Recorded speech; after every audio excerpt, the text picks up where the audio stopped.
your bitch like I was Drake, yeah. Don't just try to tell me you love me. Can't keep it real if you really don't trust me. Come with a real, you up in the front, so you get my meals. I'm gunning for the money in the bank. Come with a dank, scrolling in the tank, rolling with the gang. You sit and I on the sideline tripping. I go to the hole with the rock like Pippin. Yeah. I'm okay. What up, though? Welcome to World Heavyweights Live, WorldSports.com. I'm Easy Joe by Spinmo Rax. What up, though? Chris, Nicholas Cole. Here. Old Chris. How old did you turn yesterday? 29. Okay, easy. Let's clear. How'd you turn, No, huh? let's clear the air. Like, we're in different decades. That is of our true. We're lives. not. We went to high school We together, are, bud. That is true, too. We that were in is the same true, class. but we are in different decades. We are vastly apart. That I is was also like true. a super young high school student. You were like a super old high school He's a student. super duper senior. He's a super senior. So, how old did you turn? He was 29. a super senior 3. 29. 29. 29, no, 250. 29. He's actually a cool guy. Old ass. But we did have one of those. 29's crazy. They'd still go Old ass. Right, Nick? Oh, yeah. Right, way my too fellow old. young man? That's crazy because Nick looks like a 40-year-old cop. He does look like a cop. Speaking of which, before we get started, speaking of cops, can you throw up that flyer? Because the DFD, the Detroit Fire Department, and the DPD, the Detroit Police Department, are doing their annual Winter Classic. It is a hockey match, and Yeah. if you could throw the flyer up so I can... Yeah, 1 second. It didn't have the background. Give me 2 You seconds. funny dudes making You jokes. said this was at Clark Park, right? If I Clark heard Park, correctly. yes. Clark Park downtown. I think I'm going to go out there. That's the new one? Yeah, it's a beautiful park, and yeah, here it is. Yeah, it It's is. the 16th annual Winter Classic for the DFD Bravest and the DPD Finest. Friday, January 24th at 8 p.m. in Clark Park, downtown, Southwest Detroit. Donations will be taken at the door. All proceeds to go to Clark Park Coalition to support urban youth hockey. That's dope. It means a little bit more to me. My cousin was a Detroit firefighter for a long time before he Yes. passed, and my friend Seth, who is a part of DFD, asked me to share it, so I'm going to be blasting that on my shows until it happens. So go out and support the heroes, man. They put it all on the line for us every day. Amen. Did you say it was a new Clark Park? I thought it's been there for a while. I think it's been there for a while. I don't know. I remember our high school actually played at Clark Park once when I was still in high school, and me and some buddies we went and we had some fun. My It high an school was outside not experience. big enough or rich enough to have a hockey team. We were combined with Clawson, if that Yeah. makes you feel any Hey, better. That's fair. It's fair. We had a... I would've moved to loved to North play and we had a hockey. hockey It team. was sick. I could skate. Like I played hockey before. I played one game of pickup hockey, like actual ice hockey. Yeah. But I've skated my whole life. Clark Park is over 130 years old. Mm. It was established in 1890. Not new. Not new. No. But shout out to the DFD and the DPD. They put it on every year. Outdoor hockey. That's I don't know if actually you guys insane. have ever been to a Winter Classic. I went to one at the Big House that was fucking sweet. That was the best one. So yeah, definitely if you have an opportunity to go watch it, and it's supporting a good cause. Like I said, it's the DFD is very near and dear to my heart. So go out support the guys. They're doing it for a great cause, and they put on good shows, man. They're not scrubs out there. Like they know what they're doing. My boy Seth has been playing hockey his whole life. He's pretty good. D-Max played in it before. Like Oh, they have like Red Wings players joining them? sometimes they'll do DFD versus Red Wings alumni. I think they do that once a year. Well, I might kick their ass, right? Oh yeah, Yeah, for sure. I'd assume so. Even though D-Mac they're has old age. like 4 goals in every single alumni game. D-Mac has like a hat trick, like because D-Mac's a dog. Like he scored 52 goals last year at juniors. So He settled into that role because other pieces around he him. had to. Like, Yeah, don't forget. Literally, they told him, they're like, "Listen, we don't need a goal scorer, kid. Like, you got to be the light heavyweight. Like, come in here Which is and also deal like- with the riffraff that Joey doesn't want to deal with." Like, Yeah. Proby and Joey will go do something. Go deal with the heavyweights. You fight the little guys. God damn, I got to find this graphic. Or I could tell you guys that it happened. It's just so unbelievable to like take my word for it. But I'm sure you guys may have seen this throughout the day too. But the Jets owner, Woody Johnson, had an opportunity to acquire Jerry Jeudy, become a New York Jet. And the reason why he said no was because his Madden rating was too low. There's no way. It's fucking That's on record. That is on record. That's From who? From your girl, Diana Rossini. It's Shout out Diana Rossini. She is yeah. my girl. She's got a beak on her though. But Douglas told the Broncos that Johnson A lot didn't of want to them make do. a trade. she's pretty still. A lot of the She's pretty not ones that. do. She's not hot at all, to be honest. I mean, Like that is like I a. definitely would. It's an acquired taste. I think she looks. I've seen a couple pictures of her in like dresses and stuff. She looks good. Does not. The picture you sent me did not. Everything I'm like, yeah, I don't know what you see. I don't know. And I got my dog. Like, there's not much I'd say no to. You wouldn't say no to her. You're right. Yeah. But I wouldn't actively pursue You it. wouldn't pursue it. Let's put it that know way. what? That's fair. Let me- Yeah, Chris, I that's, said yeah. that's crazy though. That is absolutely crazy. Yeah, it wasn't high enough was the quote that he left. And that's from The Athletic. Did From your Maz girl, talk Diana about Rossini. that? Does anyone know? I don't know if Maz knows that, but Is he a they're big- also is he a fan? interviewing. Maz is a Jets fan, yeah. Yeah. Oh, he's a No, he's of huge. this owner. Oh, Woody Johnson? Probably not. I don't Yeah. think anybody's a Woody Johnson I fan. don't think you No, can. Woody Johnson's like one of the worst owners in Terrible owner. football. I'll say football. Doesn't Yeah. get too much worse than David Tepper, so I'll leave it there. But yeah, Woody Johnson didn't want to trade for Jerry Jeudy because of his Madden rating. Yeah, Yeah. that's pretty crazy. That's terrible. How'd you fuck that up? Because I was getting the graphic together. Oh yeah, All right. that's from Diana Rossini. Yeah. An excerpt from The Athletic. You getting old, huh? The eyes are going out. Squinting. Why are you talking all that shit Put it, I'm trying earlier? to read it. Put it back up there. I What just the wanted fuck? to get Chris, the, you want to read it? I wanted to get the full fit. No, I got great vision. I'll read it, but Douglas told the Broncos The that Johnson Bear. didn't want to make the trade because the owner felt Judy's player rating in Madden NFL, the popular video game, wasn't high enough. The Athletic, Zach Rosenblatt, Diana Rossini, and Mike Silver on Woody Johnson nixing the offseason trade for Jerry Jeudy. That's the dumbest thing I've ever That is heard. wild. He's got to be fired. You got to be fired after that, right? Well, He's the owner. he's the owner. You yeah. can't fire the owner. Can't- Listen, I'm gonna refrain. Nick, We're blessed. What can I say, We are fellas? blessed. we are Sheila, blessed. Highly You know, favored. she's all about the. Lions fans. She's not about the said one Madden more, Chris. You rankings. grab She's that. about the Lions fans putting the best people in place to get the job done. Shout that's, out Sheila. That's horrible. Sheila's that's- never played Madden. That is like out of a movie of like some guy like on a yacht somewhere, you know, waking up in the morning, doing a few, something and looking Yeah, at yeah. his Snooters. few snooters and Yeah. looking Nose at his coffees. looking at his Yeah. Xbox, checking out the Madden rating for the player he wants. This looks a little bit low, fellas. The other Like, thing what too are is we he's talking old about? as shit. Like, what are you even doing on Madden? I don't know. The Jets are a complete mess. They're That just also doesn't interviewing make Jim sense. Nagy to take over as their new GM. And here's a tweet from Jim Nagy. He runs the Senior Bowl, so shout out to Jim Nagy. However, this is a tweet from PFF. They're like, pick a non-quarterback to build your team around. And this is the 2020 draft. So there's Penei Sewell, Micah Parsons, Derek Stingley Jr., Jamar Chase. Jim Nagy says, we'll take Dylan Radunez. Who? Radunes. Who? Exactly. Who? That's the... Listen, I've tried getting Jim Nagy on the show. I respect Jim Nagy for running the Senior Bowl and stuff like that. That is...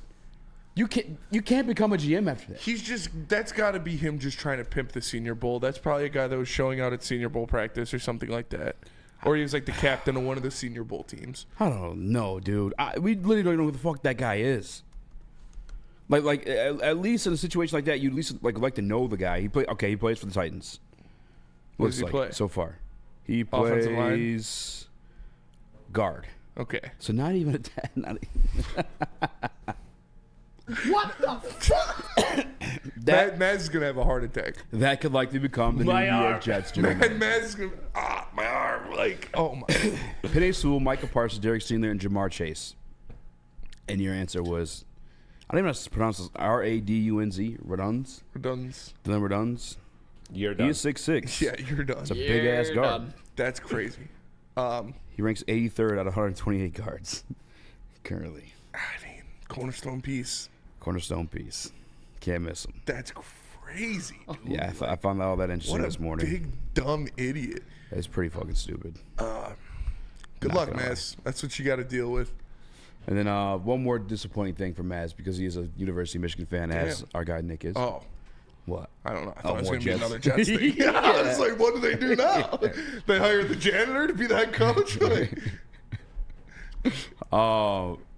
Michigan literally got by a literal little brother. Mm-hmm.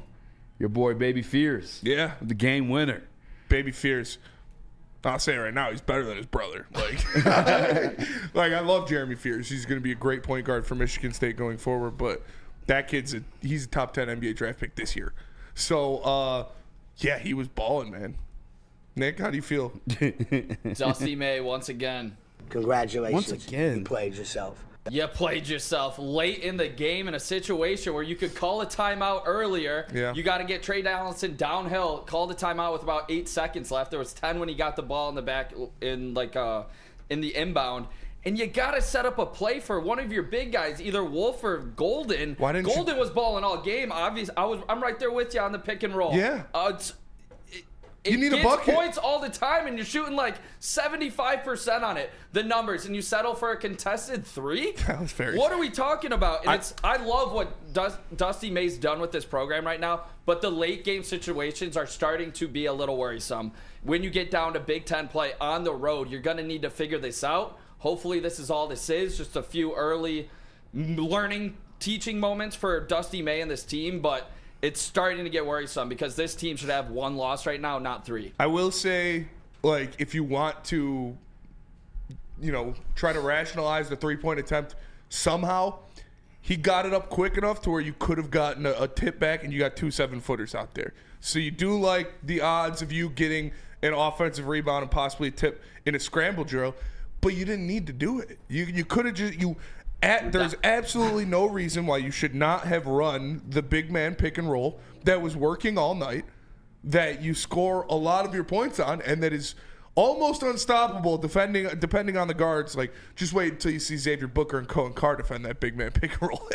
See it get stopped. I'm excited. I just think that it was a terrible decision. That was wild. Kind of hero ball. Yeah. Who took that shot? I don't even think it was Donaldson. I don't know the kids' names yet. That's Donaldson's on me. the point guard. I think he's 13. He was like a small forward. So he had a good game. Yeah, I don't. He's got the fro like maybe it Corbin was Blue. Donaldson. Maybe it was, but no, I didn't like the shot either. I thought it was a mistake, and you're down 1. Down 1. Also, Yeah. I hated the call, dude. That was a flop on the 3. You can't be that close on the closeout. Don't get me wrong. He slapped You him on gave the elbow. I didn't see that shit. Exactly. Even You in a can slow see it. motion. Even slow motion, I didn't You see can this see thing. it on the slow. He It was slapped him the on the biggest elbow. flop I've ever seen It in was my definitely life. a flop, but it was still a foul. Flopping like a fish out there, Jeremy Fears. Fucking horse shit. I stayed up for that. Jeremiah Fears. Jeremiah Fears. Yeah. Yeah, no, it was. I mean, it was a Shout great out game. Sonia Washington. but, Go green. I mean, Michigan's out of conference schedule has been so good, but just to lose another heartbreaker this early, like, you got to get these wins when it comes to was getting Donaldson. to the NCAA tournament. was though, Donaldson. if you do struggle through the They're Big going to Ten, be in the tournament. I don't think they'll Unless- struggle in the Big Ten. what if the Big Ten's better than expected? I mean, I think Michigan is going to be a part of the Big Ten being better than it's expected to be, because you look, Oklahoma's undefeated, man. It's not like you lost Yeah, to but- Florida Gulf Coast or something like that. It's still a game you should have won 100%. Yeah. But I think Michigan's Oklahoma's going to be. undefeated, aren't they? Yeah, that's what I they're- just said. Yeah, they're good. That's like a resume building win. Yeah, You know, that would have that's been what I'm huge talking for about. sure. Yeah. But Michigan's going to make the tournament this year. Dusty May's a good coach. Yeah. Can I say one thing real quick? Sam Walters, dude, stop jacking up threes, man. This guy can't shoot worth a lick. He's a transfer from Alabama, supposed to be a biggest sharpshooter. Every time I see this guy throw up the ball, it's a freaking dart, no arc on it, and he's bricking everything. He hit a 3 first time me watching live. He actually knocked one down. Congratulations. I'm not liking this guy at all. You know who can keep shooting threes? Xavier Booker, my dog. Love to see that. He's 7 of his last 12, I believe it is. He's been knocking it down, and that is huge for the front court rotation of Michigan State. When you look at Frankie Fiddler, you brought him in here to try to be that shooter, and he's been Frankie struggling Fiddler. a little bit, but he's still got his thing. Xavier Booker is the 5-star. Xavier Booker is the prize not freshman anymore. Xavier Booker is the prize sophomore. He needs to step up and fill that role because Jackson Kohler is playing out of his mind. You know what you're going to get out of Carson Cooper. He's a great defender and he's a good rebounder. And Zapla he was a great addition too. He had like 6 blocks or something like that. But if Xavier Booker can hit his shot, and the way he's been playing defense as well, he's by far the best out of all of them. So him and Kohler could be pretty dangerous going down the stretch. And then you got Zapla and Carson Cooper, who are just 2 big goons that you could put in there. We got big bodies that we're going to throw at Michigan, dude. Those are going to be good games. Heavyweight matchups. Those are going to be good games, man. That's going to be two of the top 5 teams in the Big Ten all year. So Sammy Walters shooting 36% from 3. Ain't bad. that's not bad. That's actually especially that's for college. good. For 6'10". Maybe he's missing every single time I'm watching. But MPWMU, Nick clutching pearls again. I'm thrilled that Michigan's great. I call it as I see it. I'm never going to stand here and lie to your ass. This is disappointing. They got to win some of these really close games, and I thought Dusty May should have called a timeout. They should have won that game. He should have called a timeout. They definitely should have won that game. They were up. Did he have a timeout? Yes. Oh, confirmed. yeah, that's all right. Yeah, you got to call a timeout there and set up a play. You just need a bucket. You don't need a 3. Somebody won last night, though, and that's the Red Wings. We're going to talk about that coming up. Big win. A lot of goals scored in that one. It was fun to watch. But first, let's go to break. Let me tell you about Planet Fitness. Planet Fitness is the home of the judgment-free zone where everyone can get a full-body workout in a friendly atmosphere with a judgment-free staff for just $15 a month, and it comes with fitness training. But if you want all the other perks, you got to upgrade a black card and get use of amenities like hydro massage, total body enhancement, and access to over 2,500 locations worldwide. Planet Fitness. To join in-club or online, go to planetfitness.com. Planet Fitness, where your fitness is essential. Can't get enough Lions coverage? Make sure you catch all Woodward sports shows every game day. Wake up with Woodward and Maine, giving you the latest insight into the Lions locker room and press conferences. Then join the Lions pregame show, highlighting key matchups, injuries, and what to watch for during the game. Follow all the ups and downs of the live game action with our Woodward Watch Party live on YouTube and woodwardsports.com. After the game, check out the instant fan and host reactions with the Lions postgame show. Every game, it's wall-to-wall, kneecap-biting, high-fiving, chest-pumping Lions coverage. Hell yeah! Only at Detroit's #1 sports network, Woodward Sports. Woodward Sports, let's go! Get energized for the holidays during the 12 Days of Fitness at Planet Fitness. Now through December 20th, join for $1 down, $15 a month. And recharge this holiday season and beyond in the clean and spacious judgment-free zone, filled with equipment for every workout. Stay motivated with free fitness training and lots more. Celebrate the 12 Days of Fitness at Planet Fitness. Join for $1 down, $15 a month. Hurry, offer ends December 20th. We don't like to brag that we are the toughest sports network in Detroit, but we do have a guy named Darren McCarty on our side. Woodward Sports.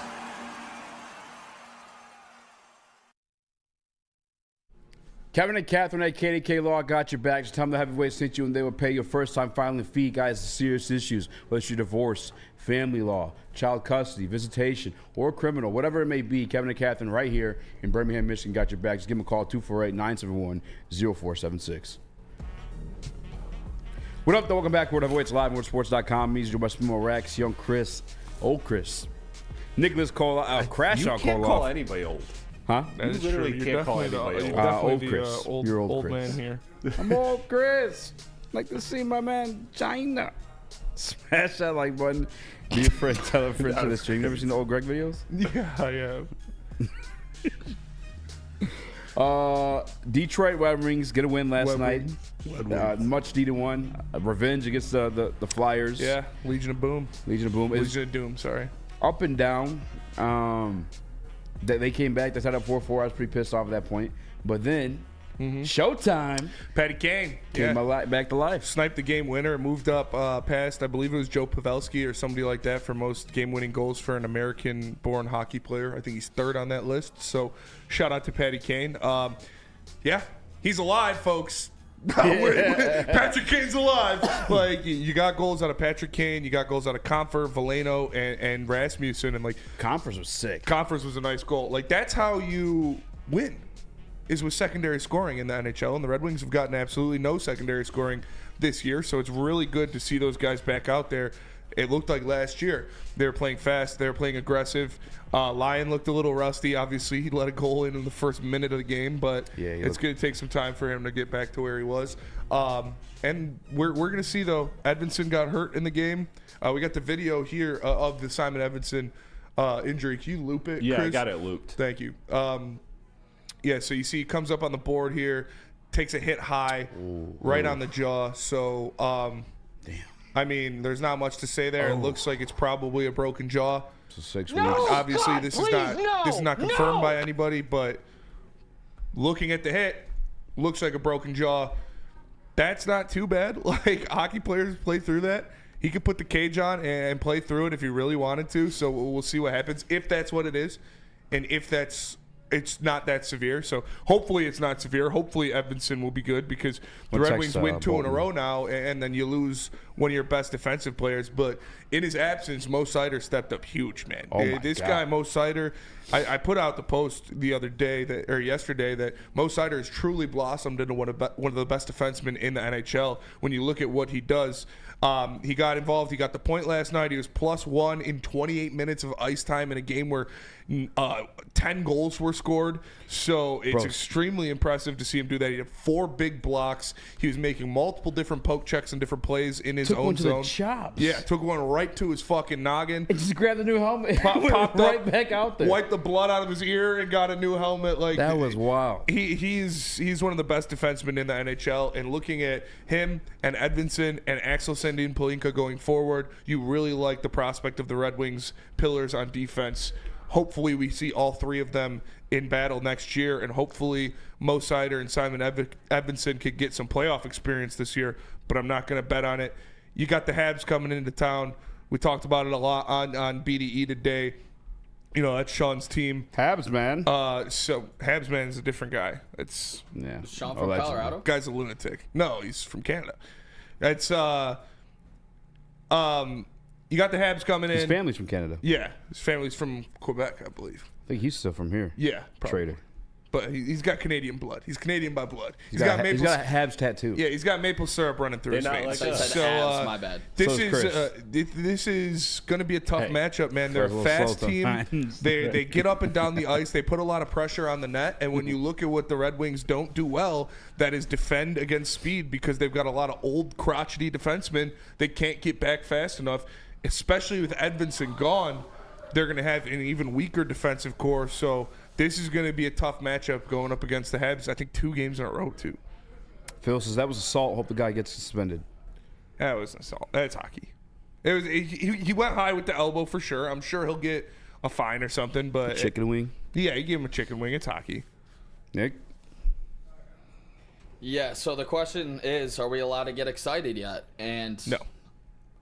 Right there with Spencer. I mean, if Edvinsson continued to remain healthy, I mean, obviously, I think that's a pretty bad injury. But one thing that I think I'd be more excited about with this team, and I saw him on the power play a little bit yesterday, was Marco Kasper. He was getting maybe a little bit more opportunities to kind of help his scoring numbers out. 2 goals, 5 assists, only 7 points in over 25 games now for the Rook.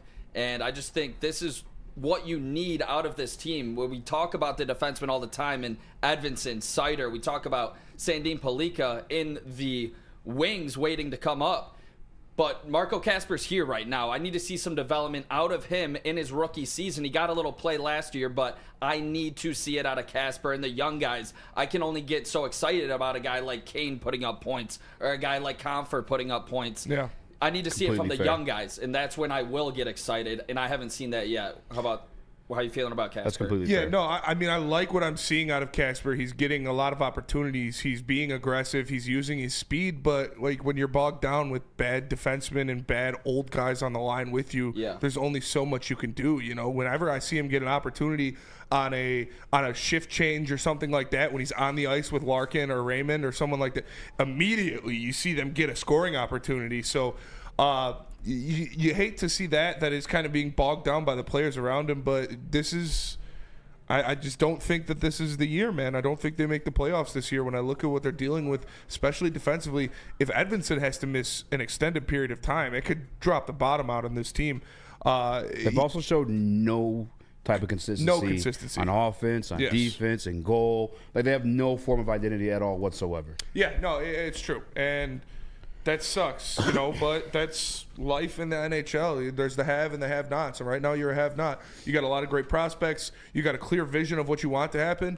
We just would have liked it to be a little accelerated, but always next year. And I say that begrudgingly, but I do believe in the prospects they have. It's just next year, a lot of these old guys aren't going to be on this team anymore. So you're going to have a lot of room for guys like Lombardi and Casper and Bergeron and Soderblom and Palinka and Danielson to step up and actually make some kind of moves. Relax. What? 22 names there. He's It was just like showing 5. up real quick. We got the one Canadian in the room wants to speak on his native sport. Oh, don't you know? My question is this: coming back from last year, we saw a short stint of Shane Larkin's injury, kind of cost the Red Wings their playoffs and kind of have that tailspin. Are you more worried about in Edmonton than you were last year, Shane Larkin? Yeah, I know.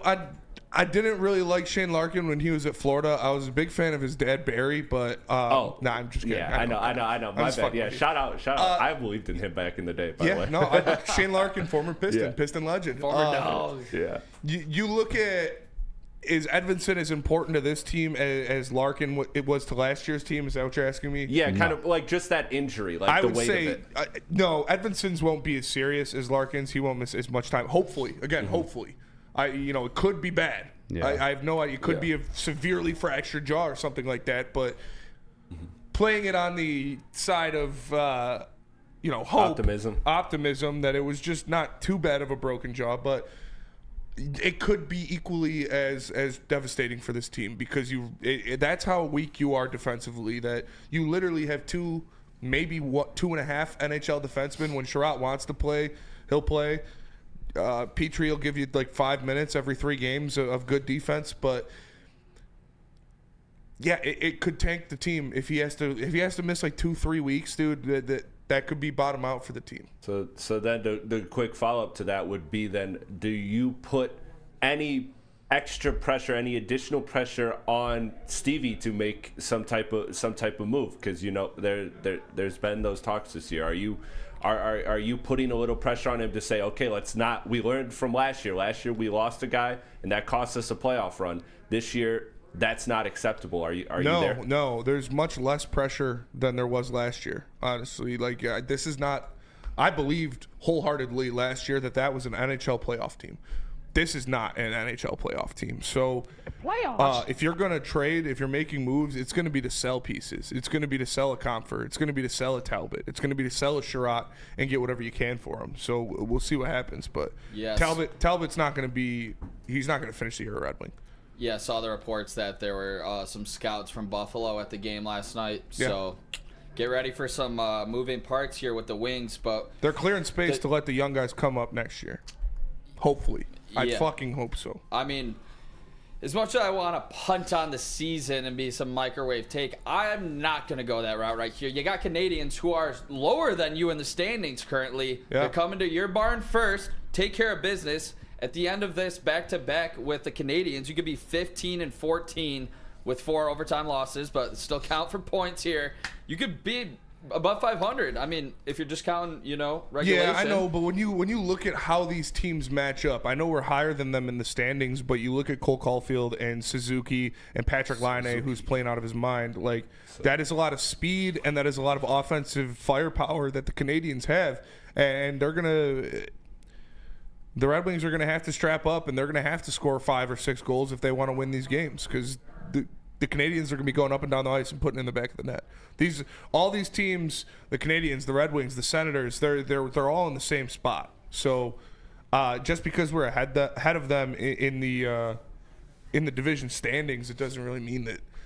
It doesn't mean much. It's a bad matchup for an already bad and now injured defense. Look ahead line for Friday. Wings -162 at home. Yeah. Better win that effing game. We'll see. That'll probably go down if Edvinsson is ruled out. True that. But we'll see. It's definitely. I'm not saying it's like doom and gloom. You could definitely beat the Canadians. They're not a world beater or anything, but it's a bad matchup for our defense. Yeah, that's what I'm saying. They're hanging with you. I mean, if you want to contend, you got to beat the teams around you. Yeah. It's like we talk about with the Pistons must win tonight against the Jazz, who have 5 wins on the year. You don't take that shit, Nick. Oh, they're gonna pop the Jazz. Tell us about Feldman Auto. Since 1996, Feldman Automotive has been driven to provide a fast, convenient, first-class car buying experience called the Feldman Advantage. With 18 locations, there's a Feldman dealership in your backyard. Visit FeldmanAuto.com to find the location nearest you. You catch Woodward Sports Network live from Feldman Chevrolet of Novi every other Monday. Feldman Chevrolet, Detroit's #1 Chevy dealer. Also visit shopjars.com for the best premium cannabis in the state of Michigan. They got 27 locations and more. Madison Heights, Milan, Grand Rapids. Locations coming there as well at shopjars.com. Love Woodward Sports? Love wearing clothes? Then you should be wearing Woodward Sports clothes. Check out our full line of merch at woodwardsports.com. Just click on Shop. We have all your favorite designs, like Dan Campbell kneecaps, Woodward Golf, and of course, our own logoed out merchandise. Men, women, infants, kids, all love Woodward Sports. Impress your friends. Impress your boss. Impress your dog. Buy Woodward Sports merch today.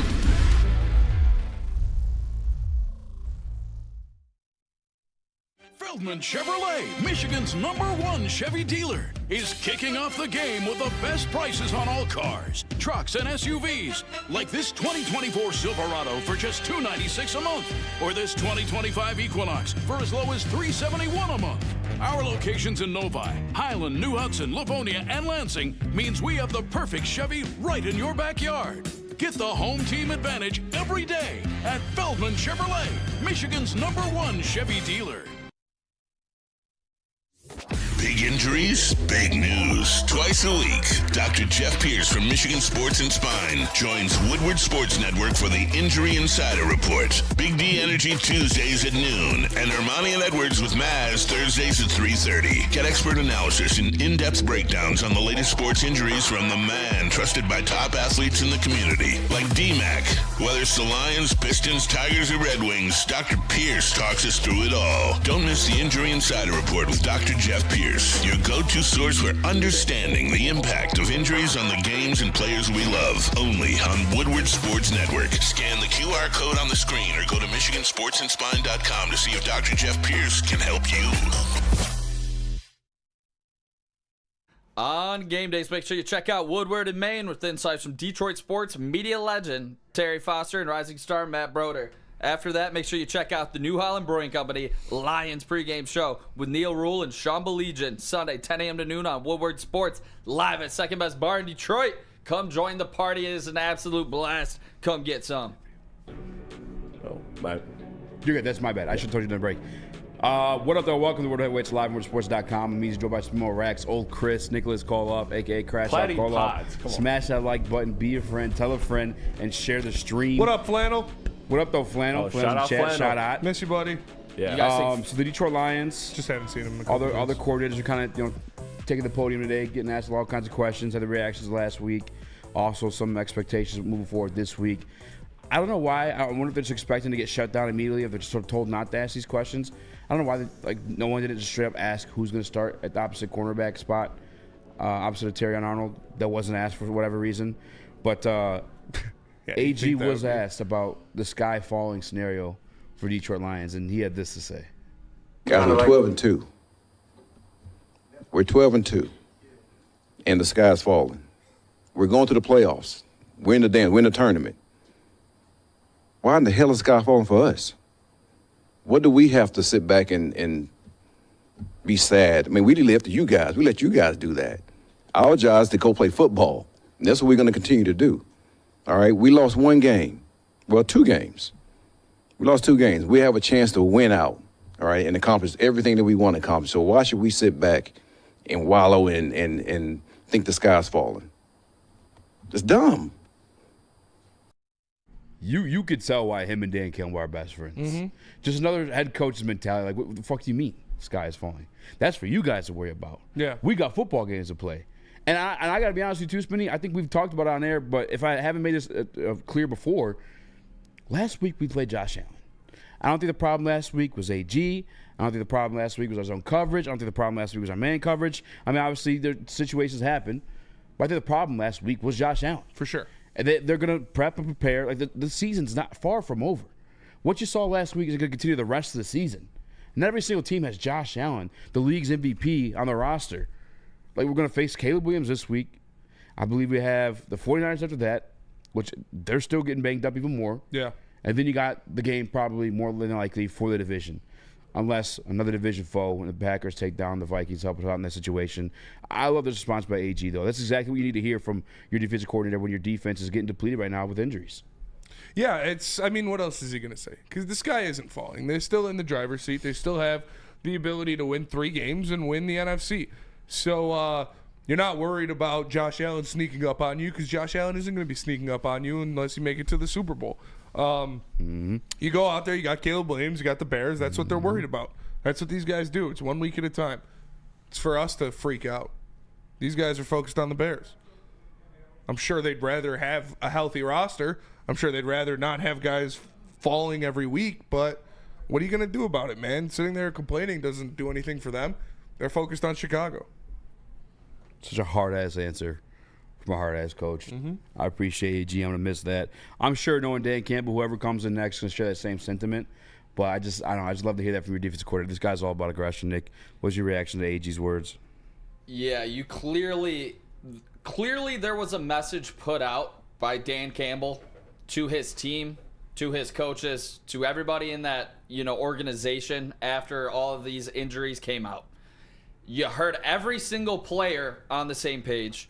You've heard every single coach on the same page. There's still a mission to be accomplished, and it's ultimately to win the Super Bowl. They're focused on Chicago right now. They had a tough game it was pretty damn close at home. They got to go into Chicago and win. They haven't lost back-to-back games in over 2 years now, so I'm feeling confident that they can go out and do that. You got to worry about Chicago, and I'd love to hear this from our DC, because this is on his side of the ball that everybody is freaking out about. So to hear him confidently say this, I mean, I feel pretty good listening to it. They're going to beat the fucking shit out of Chicago, dude. I'm not worried about Chicago. The sky is falling in Chicago. That team is falling apart. The Lions, I know me saying that I don't think they're going to win the Super Bowl anymore because of the injuries might sound to fans like I'm saying the sky is falling, but no, I also said you're going to win these next 3 games. You're going to go 3-0, and you're going to have first place in the NFC. It's just the war of attrition is undefeated. So right now you're focused on Chicago. You're focused on winning your division, and that's all that matters. Again, this goes back to what I said yesterday, in that you can be confident, but now you have to have appropriate fear. You can still remain confident in this team. I think week to week, this team can beat any team in the NFL with its given roster. Now, does that mean they are the overwhelming favorite each week in every matchup? No. But they can win any game, because when you have this historic offense, all you need is just enough defense to break through. And Aaron Glenn has shown that he can, as Eazy says, as he's been saying for years, make salad out of spoiled vegetables. So like this is a good team with a lot of talent on particularly the offensive side of the ball. They can do it. You don't feel as confident as you did 2 weeks ago, 3 weeks ago. That's just the fact of the matter. But you can still have confidence in this team going into any game. Yeah, and I get, even this show, our very first segment, that following Monday was a little bit sad, but it was because we lost players. And AG talked about that today too, is he's frustrated, not for the system, but also just for those guys. And that's just the gut check that you get as fans too, because at least me specifically covering these guys, I know with Aiden Hutchins, that one was the most sad, because that guy lives, breathes, and eats football. And Lee McNeil, that same elk. Yeah. Like these guys, what they've been this season. Carlton Davis, after getting thrown away by his previous team, working on his way to the Pro Bowl, getting kind of shit on, casted away. All these guys were having great seasons. David Montgomery, similar situation too. It sucks that it went out the way it did, man. Mr. Rogers. Percules got our guy fucking self-conscious in there, man. You gotta stop ripping chest so hard, damn it. Percules said, Nick, let me see them nipples. Yeah, I'm just fucking I gotta start wearing white beaters or something, man. This camera angle does me dirty.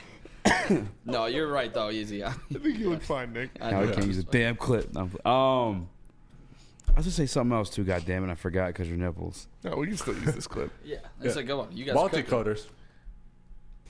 I don't remember what it was. Football. Something about nipples. Something about nipples. And, the Lions are going to need a lot of nipples to step up out there without their nipples that they lost. Because you lost some big nipples. With Aaron Glenn and this defense, what do you want him to say? Do you want him to come out there and be like, yeah, it sucks that we lost, 2 of our best defensive players in one game. Yeah, it sucks that our all-pro cornerback and all-pro defensive tackle both went down in the same game. You're not going to hear that from them. This is what these guys do, and at this point, they're probably fucking numb to it because it's every week. They're like, "Oh, we lost another guy. Okay, well, you guys were practicing with us yesterday. Be ready to play tomorrow." Yeah, it's just a war of attrition, man. And yeah, it's an all-time bad beat for this Lions team and injuries. But the coaches and the players, they're not looking at that. They're not going to use that excuse. And they're going to try to go out there and win every game. Yeah, he's not going to go to the podium and be like, guys, I have no idea what to do. I am shitting myself right now. Like, he's not going to come up with this, he's not going to come up with this zero confidence. He's going to be poised. And again, we've seen him on teams that were very poor. That 2-win team, or was it 2 or 3-win team when they had the Lamar Jackson game where teams were calling around the league about Aaron Glenn's defense against Lamar Jackson. So he's shown continuously to not only get together good defenses, but do so against the cream of the crop in quarterbacks. So to me, I think you can have confidence. I mean, you just can't be overly confident, but you can have confidence that they can figure out just enough to get it done. Yeah, and you've got guys like Terry Arnold, Ife Melifonwu, and Jalen Reeves-Maybin who have opened their 21-day windows this week. They're practicing this week. Hopefully you can get them back because the more reinforcements, the better. And we know the impact that Ife had when he was inserted in the starting lineup. Even Germ, I'm pretty sure Germ had a strip sack or fumble recovery or something like that in one of the games that he started last year. Interception. I know he had a big play. He had an interception. So obviously he is the special teams demon on this team, but he's also a very competent linebacker, and he has good speed going sideline to sideline, so he can be an important player on this team. I think he'd be extremely important when you look at linebacker coverage, just because not only did Josh Allen do what Josh Allen did last week, but there's also no type of chemistry to know who's got what in that situation. And Jalen Reeves-Maybin, like you said, been here multiple years now. He does, and like you said too, he's also explosive. He's your special team captain for a reason. I think that's a big gain for us in the linebacker situation right now, especially. Yeah, and we'll figure it out. And with all these injuries that keep happening, it's always good to have a doctor nearby. So make sure. You check out Dr. Pierce. Attention sports fans, don't miss out on expert sports injury insights. Dr. Jeff Pierce of Michigan Sports Inspired. Join Dr. Pierce every Tuesday during Big D Energy and Thursdays during Amani and Edwards, where he offers top-notch injury advice. Trust the guy that DMAC trusts, Dr. Jeff Pierce, here to keep you in the game and performing at your best. For more information, visit MichiganSportsAndSpine.com or call 248-426-9944. The Super Bowl parade in Detroit will be one for the record books. Detroit just does it different. Woodward Sports, your official Super Bowl or bust Lions network. Walk into any Lady Jane's Haircuts for Men today. Open 7 days a week. Sit back, relax, and enjoy precision haircut, scalp massage, hot leather neck shave, and hot towel treatment from one of our talented stylists. Step up your game this season and take advantage of our $20 haircut special. Scan the QR code and get your coupon today. Lady Jane's Haircuts for Men, the ultimate haircut experience. Open 7 days a week. Walk-ins always welcome. Lady Jane's Haircuts for Men, it's wicked awesome. It's bear hunting season, and Dan Campbell is hungry for some kneecaps. If you can just get a hold of them and you start dragging their ass out to the deep, dark abyss, you can drown them. The Kings of the North are back for another year of the brand new Lions. Make sure you're locked in to Detroit's #1 sports network for all the news and info on your Detroit Lions. Woodward Sports, let's go. Second best bar in Detroit. Make sure you come check it out and join the best pregame party in the city. Detroit's very own second best bar, located at 42 Watson Street. Enjoy some smooth Tullamore Dew Irish whiskey while catching the Woodward Sports pregame show, only at second best bar in Detroit. Come get some. Yeah, it's really just media that is the sky is falling. I saw somebody, I think it was Kool-Aid, sitting in the chat today. ESPN Get Up was like, why are the Packers the biggest threat to the Eagles? Yeah. Did we not just beat them on national television? Mm-hmm. I mean, I guess not national because you had to have Amazon. The same damn thing. Everybody, their fucking mom has Amazon. Yep. And, by the way, Ali McNeil left in the first quarter of that game with a concussion. He did. Only played I think 7 total snaps. Yeah. I don't. Dan Skipper starting left tackle. That is so disrespectful. Yeah. I don't even. It blows my mind. And by the way, the Packers have only beaten one team above 500, if I'm not mistaken, and that was the Seahawks. where their linebacker, Edgerrin Cooper, tried to kill Geno Smith. Took Geno Smith out of the game. Yeah. And by definition, no, it wasn't against any type of NFL rule because Geno Smith's legs were in the air. But you still aimed for literally his legs. His Achilles. Like, what? I don't understand. That shit pissed me off to see this morning, though. The Packers? Really the Packers? Yeah, I mean. Out of all the other teams, they haven't done dick to even warrant that type of discussion. Let me see them beat the Vikings. And even the Vikings are somewhat frauds. And they got to start allowing those conversations about the Packers. I hope they beat the Vikings. I hope they beat the Packers or Vikings too. Yeah. But that itself pissed me. I mean, I would honestly, I'd put the Rams as a scary team than the Packers at this point. They beat the Bills. They beat the Bills. They took us to overtime.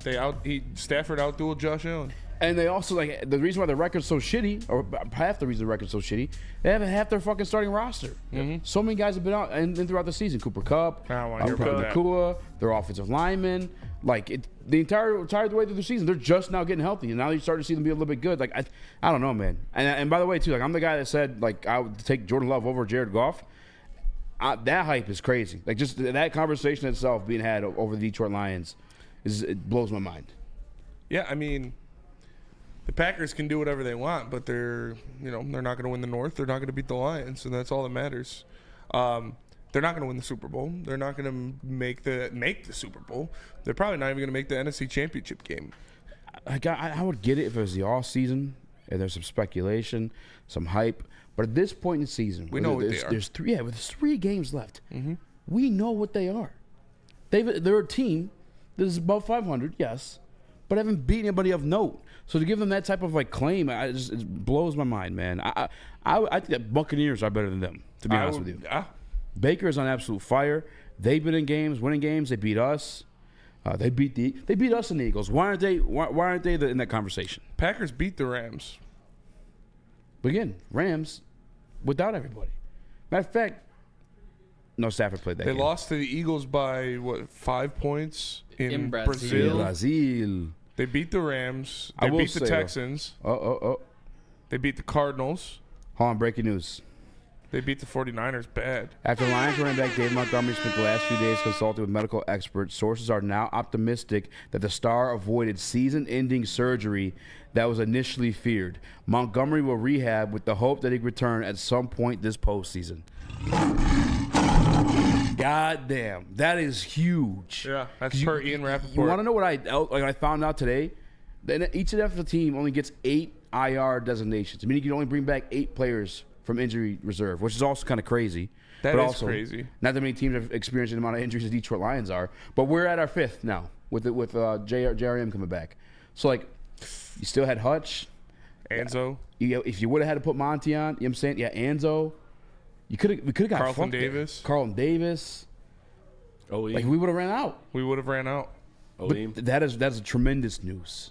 That is beautiful news. Come on, Monty in the postseasons when it's cold. In case we are on the road. Yeah, I love Gibby, but you need a little Monty there. You love to have Monty. That's a guy you don't want to tackle out in the cold. No, that is not a guy that you want to tackle out in the cold for sure. That is crazy. Yeah, like you said, the 8 IR spots that you get to return. Hopefully, we're at 5. Yeah, hopefully not all of those are going to be filled, and we can bring some guys back that we need. It's great that David Montgomery avoided IR. Have they said what the injury is yet? A sprain? It's MCL sprain. Yeah. All right. Well, hopefully he's good to go. I don't know what you said. Sometime in the play. It says sometime in the postseason. Yeah, because he's not going to hit IR now. So, okay, I don't want to be devil's advocate per se, but there is that fear in me that if you seeked out 3 different doctors to then it's almost like he was seeking out the answer of let me find a way to come back, which we all love, right? But if the other 2 doctors in front of you are also saying, hey, you got to go season-ending surgery, it is what it is. Is there any concern that that if the medical doctors are clashing here, that there's reason to be if that's how it went down, pessimistic?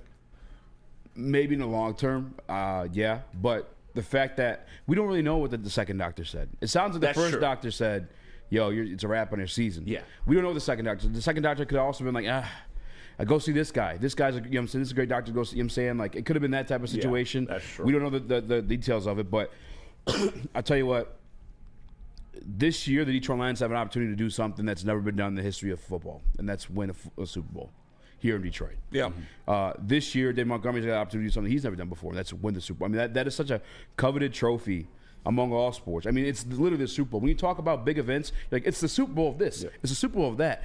That's what's on the line here. And I'm sure Dan Campbell, Dave Montgomery, cut from the same cloth. The fucking driven, determined individuals who had that mindset that they're going to win the Super Bowl to begin the season, and they're here. I got to see it through, my boy. Oh, they're going to do anything. He's going to do anything he can to get out on the field and to make things happen. Absolutely. We saw how pissed off these guys were coming off the field, David Montgomery, Ali McNeil, because they know how special of a chance they have on this team. They know how special this roster is and what's going forward. So if he has to see a third doctor to finally get the clearance, hopefully it wasn't just, hey, doc, tell me what I want to hear, and hopefully it was actually a good diagnosis.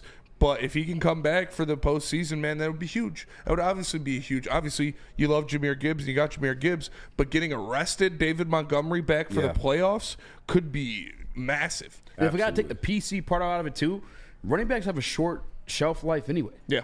Like, that's just the reality of the situation. They're so devalued, although they're supreme. Like, you need a running back, it feels like, at times, especially when it gets like the later part of the season. It travels with you on the road, the run game, the defense. But they're so like, get it while you can. Is my situation with it. And the other thing too, he just signed. He just got re-upped. He got his bread. And to be honest with you, this sounds a little like shitty, but like, the opportunity to win the Super Bowl is worth risking that first half of next season. Right. Every Dave Montgomery. Because I tell you what, I mean, Jahmyr Gibbs, like you said, that's the one guy we're confident to have as a number one backup in this team, because he's top 5 in the fucking league as a reserve guy splitting carries. Insane. But also, like, we have that going to next season, and we're going to win. We're still going to win games. Yes. Yeah, Nick. That's my only fear with it. Sorry.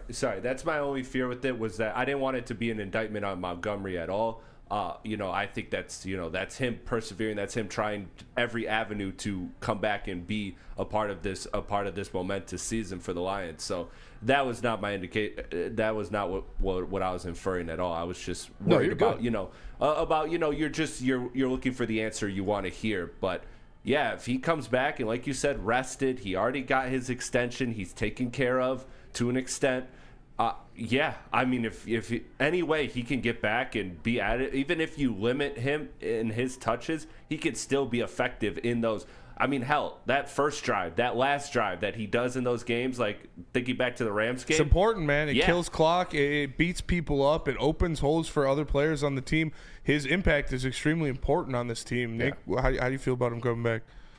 Well, hopefully coming back at some point. Yeah, at some point, because you're going to need him, in that game against Philadelphia to get to the Super Bowl, or you're going to need him, going up against the Chiefs and Chris Jones when you need 1 yard. Are you trusting Gibbs to get through that hole more, or you trust Monty to fall forward? I like both these backs, don't get me wrong, but I trust D-Mont to fall forward because that's what he does. But until he comes back, savage mode for Jahmyr Gibbs, fellas. He needs to be on a different level than every running back in the league, including Saquon Barkley. You need Jahmyr Gibbs to be everything and more that you drafted number 12 overall in the receiving game, in the rushing game. He needs to set the tone. This offensive line hasn't been doing as great lately. He needs to pick them up and break a couple tackles. We need to see a different Jahmyr Gibbs. We all know how great he can be. We need to see him even take it to another level in the next 3 weeks and getting into the playoffs. And I think back to that Packers fourth down that a lot of us didn't like. I didn't mind Dan Campbell going for it on that fourth down, but the play call going west with our guy Jahmyr, I wanted Dave Montgomery just north-south in that situation. Yeah. And then last week, he finished the game, and he still had impactful plays. Those catches he had in the fourth quarter, the back-to-back, those were big gains. Yeah, they were. You wouldn't be able to tell he had an MCL injury. Yeah, and Nick, your boy Eduardo makes a good point. He says the first round bye and he's back in the divisional. That is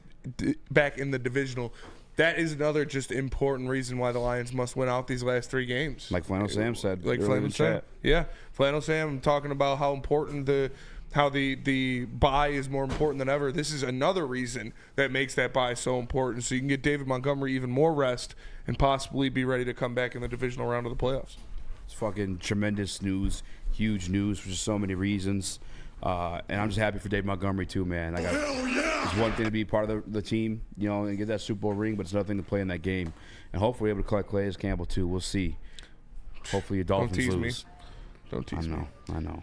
Let's go to break. We'll come back. We're going to talk more Lions. But first, let me tell you about Lady Jane's. Walk into any Lady Jane's haircuts for men today. Open 7 days a week. Sit back, relax, and enjoy a $20 haircut special. Comes with a scalp massage, a hot leather neck shave, and a hot towel treatment from one of our lovely, talented stylists. Take advantage of the $20 haircut special. Scan the QR code in the corner and get yours today.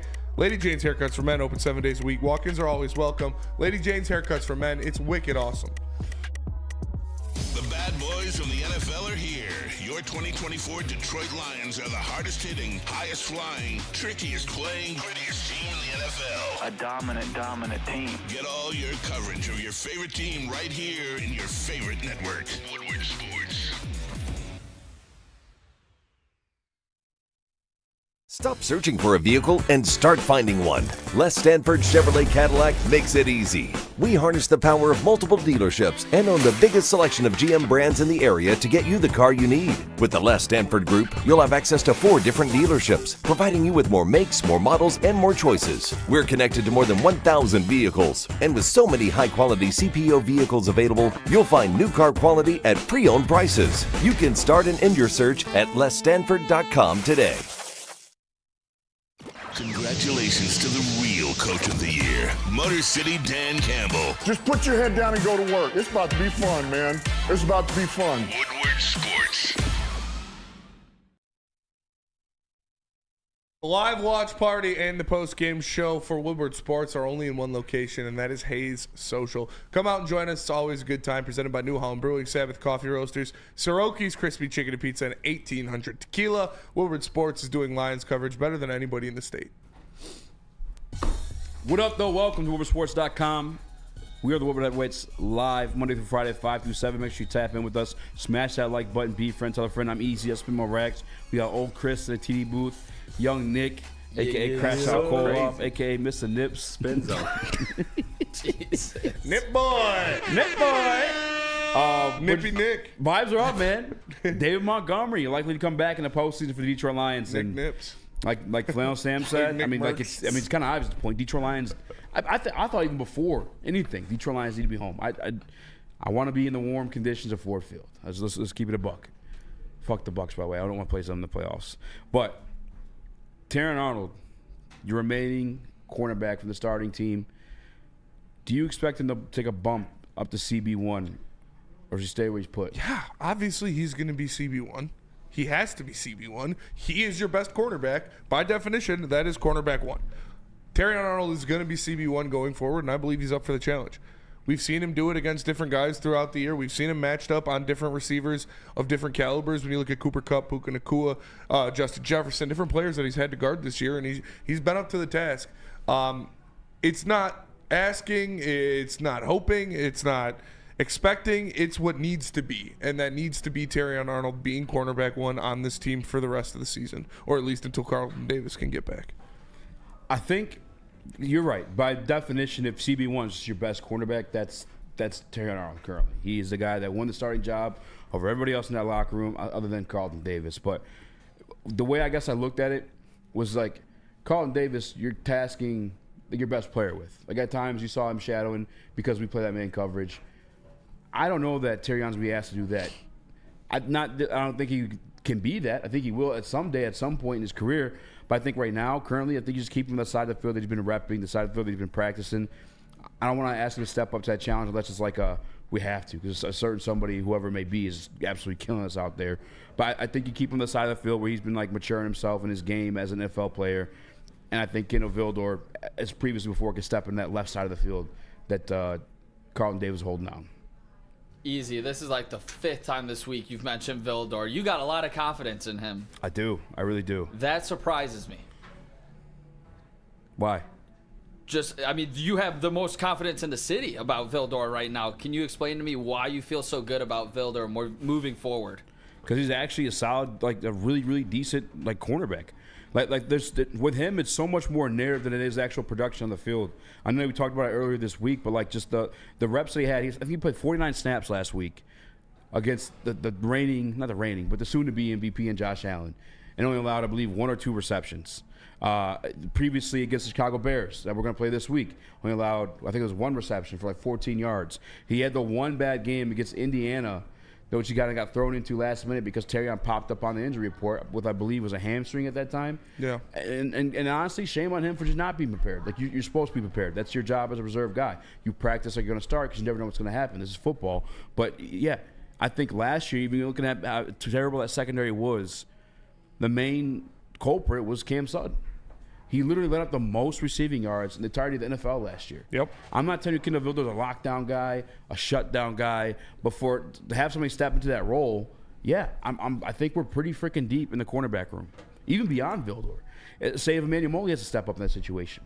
Say Meek Robinson has to step up in that situation. Hell, if it came down to it and he's ready to play right now, if Fonte Miller-Fon were to step in that situation, I am a lot more comfortable in those situations than I was last year. Real quick, shout out to Lucas in the Woodward Sports chat. Brian Licari dropping the $20 super chat. Love those super chats. Always appreciate that Lucas. Love. Shout out to Lucas. He's a die-hard Lions fan. Love you guys. Love you too, man. Appreciate you supporting and dropping that. And shout out to Lucas. Now, I need to hear your counterpoint on that, though. Because you're not confident. You hate this guy.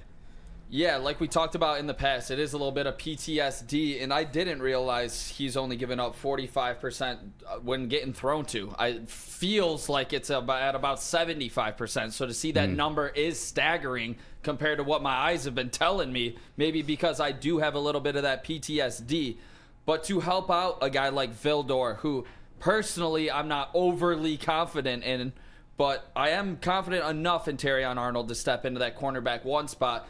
But like last year, for this to be different than last year, where we saw our cornerbacks, Sutton and Vildor at times, Jacobs, and whoever you wanted to put out there, to help these guys not get burnt, how do we get pressure to the quarterback if he's not ready to go and we're, or is it iffy no matter what?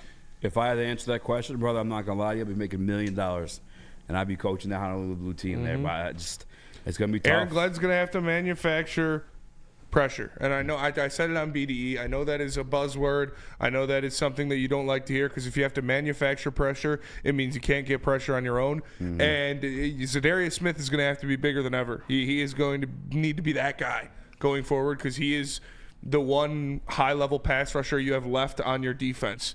So you're going to need him to step up big time. You're going to need, I already said Levi Onwuzurike yesterday to step up big time, but expect to see guys like Germ, guys like Iffy, guys like Jack Campbell, guys like Jamal Adams, different guys on this team blitzing, coming off the edge. Expect to see Amik Robertson blitzing. Expect to see Brian Brantz blitzing from his safety position. They're going to have to get creative with it. You're going to see different stunts. You're going to see different things. Luckily, Caleb Williams this week, rookie quarterback, hasn't been doing so hot. He's not going to really know how to read some of these blitzes. Aaron Glenn might be able to confuse him and to get some pressure home. But Bingo. To look at the other question, I'm not confident in Kendall Vildor. I'm not confident in Emmanuel Mosley. I'm not confident in Amik Robertson playing on the outside because we haven't seen it, and we're talking about a different level of football than we're expecting. Am I confident with Kendall Vildor being your cornerback 2 against the Bears? Yes. On week 16 of the NFL season? Yeah, I'm confident in that. Am I confident with Kendall Vildor being your cornerback 2 in the NFC Championship game against Philadelphia? No, I'm not. Are you confident in Terrion Arnold being your cornerback 1? I'm confident in Terrion Arnold and what he can do, yes. But when you have a guy across from him that is worse than what he is compared to better than what he is, it's going to make your secondary objectively worse. Because on you the need to get better. Terrion Arnold having Carlton Davis next to him is a lot better than Terrion Arnold having Kendall Vildor next to him. So I need to see that more out of Kendall Vildor. I need to see anything out of Emmanuel Mosley before I'm going to be able to say that I'm confident in these guys going forward. And Kendall Vildor producing more. How many snaps? How many snaps? Well, just even snaps from last year too.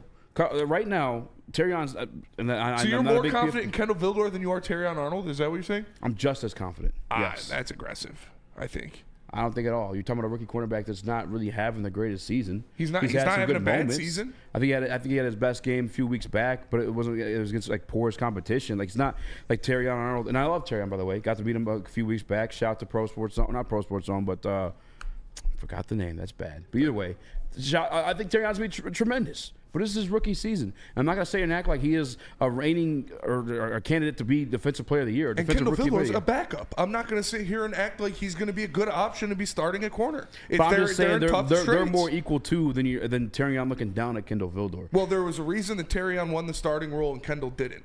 And like I said, I'd be much more confident with Carlton Davis out there. I think the reason why Terrion got the job is because of the man system.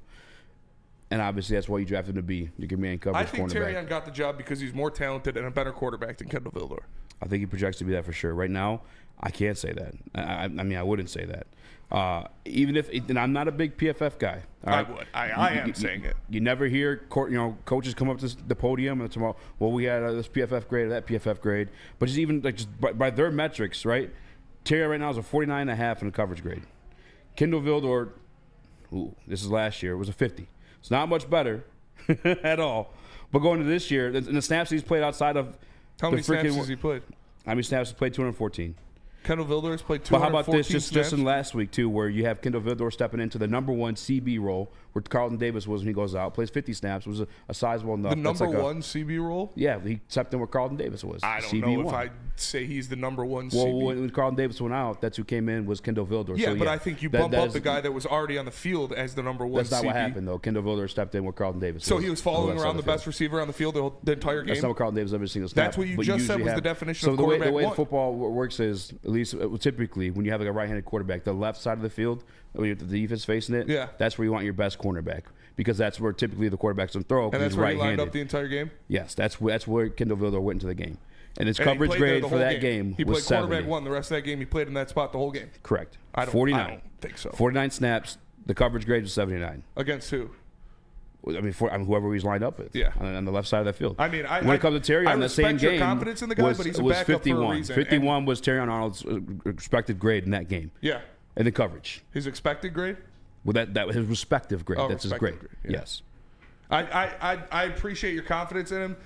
I don't share that confidence. Do I think That's he's fine. capable? Yes. Do I think he's cornerback one? Not a chance. That's fine. There's a reason that Brad Holmes went out. It's a and lot revamped more the narrative entire than it secondary. ever is like tangible evidence. There's And a that's why reason- it's just like. There's a reason that Brad Holmes, who knows a lot more about football than anybody in this room, went out and revamped the entire secondary and got 4 guys to put ahead of Kendall Vildor For sure. on the depth chart. You know who's the free agent that he brought back? In this Who's the free agent he brought back? Kendall Vildor. Yeah, and why was that? Because these also Because of the injuries. Looked at him too. He likes him Khalil as well. Dorsey. Khalil Dorsey. It's not like Kendall Vildor was just automatically in there when Carlton Davis went down. Khalil Dorsey was getting some of those snaps as well. Unfortunately, he broke his leg. No, Khalil Dorsey's not. No, Kendall Vildor was the next guy up. When any type of injury came into this season, it was Kendall Vildor as a CB3 who stepped in. I don't understand like just the. I think you're trying to make it something it's not. No, I think you're trying to make it something it's not. I think you're definitely trying to make it something it's not. We should have this utmost confidence in a backup. I think you. I don't. We're not. This isn't Darrell haven't. Revis that's coming in. He is a backup for I a guess the reason. drop off between he and Terrion Arnold, I don't think there is one. You're not dropping him off for Terrion Arnold. You're dropping him off for Carlton Davis. And there's definitely a drop off in that situation. But if you're confident in Terrion Arnold, then I think you allow yourself to be confident in Kendall Vildor. Not both of them at the same Because time. statistically, he's been better. I mean, I guess. I don't have confidence in a backup more than I do my starter. Call me crazy. Well, I mean, when it comes to Carlton Davis, yes. But I'm saying between Terrion Arnold and Kendall Vildor, it's So you think you would have rather had Kendall Vildor starting this year than Terrion Arnold? no. Again, given the scheme, the system, Terrion Arnold was the fit. He was the main coverage guy. I didn't expect him to start the season, that's for sure. But after watching him, I get it. He's in phase. He's there to make plays. Kendall Vildor, I think, is probably like an all-around type of guy. I think he more fits zone. To be honest with you, I think we're going to play a lot more zone. Last week, and Josh Allen's 34 dropbacks, we played zone defense 22 of those times. Yeah. So it feels like without Carlton Davis, that's probably what we're going to lean towards, at least with these mobile quarterbacks, or without being able to blitz the way you want to. I think Kendall Vildor suits that. Spenny's Alien Bride says Spenny would rather have Vildor or Jerry Jacobs. Vildor for sure. Like I'm not saying Vildor's a bum. Like I'm not on that side of it, but. Boom. No, I think Terrion Arnold's a better cornerback than Kendall Nick, Vildor. where'd you pull that 45%? Was that Pro Football? Yeah, Pro Football Will you pull it for Reference. Terrion and see what his is? 56. 56? Yeah, I was looking at the penalties too, though. He got a penalty last week. Vildor did. He got one against the Bears, and he got a penalty before the Bears game as well. Like, But remember the one against the Bears was kind of, that was the one at the end of the game. That one was like, what was that? And to be honest with you, I love Tyrion. If we're talking penalties. No, I know. I just wanted to check in on Vildor because I'm like trying to realize why the hell I hate this guy. If his numbers are better it's the than NFC Conference Championship game is why you hate him. No, for sure. But I also like it feels like there's some blatant calls a lot against him. Like it feels like that way. I mean, obviously, I'm somewhere in the middle of you guys. I don't think that he's the worst cornerback to ever play the game here, Nobody fellas. said that. But I know. Nobody. Yeah, you didn't say that either. I'm saying. So I don't think he's the worst. Oh, that's what's okay. going on? Give me a sec, Spencer. Jesus. Well, I don't want people say painting like I think Kendall that. Vilder's a bum. I didn't mean to say that. I'm not more That's what confident I'm in him saying. than my starter. I didn't mean to say that. All right, Kendall Vildor.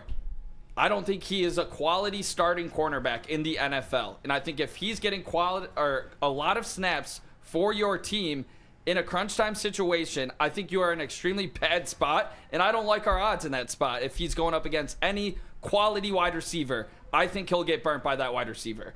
Do I think he can, kind of fill in here and there? Yeah, I think he can. But you saw what happened when he went up against Ayuk in the NFC Championship game in a massive spot. He got burnt.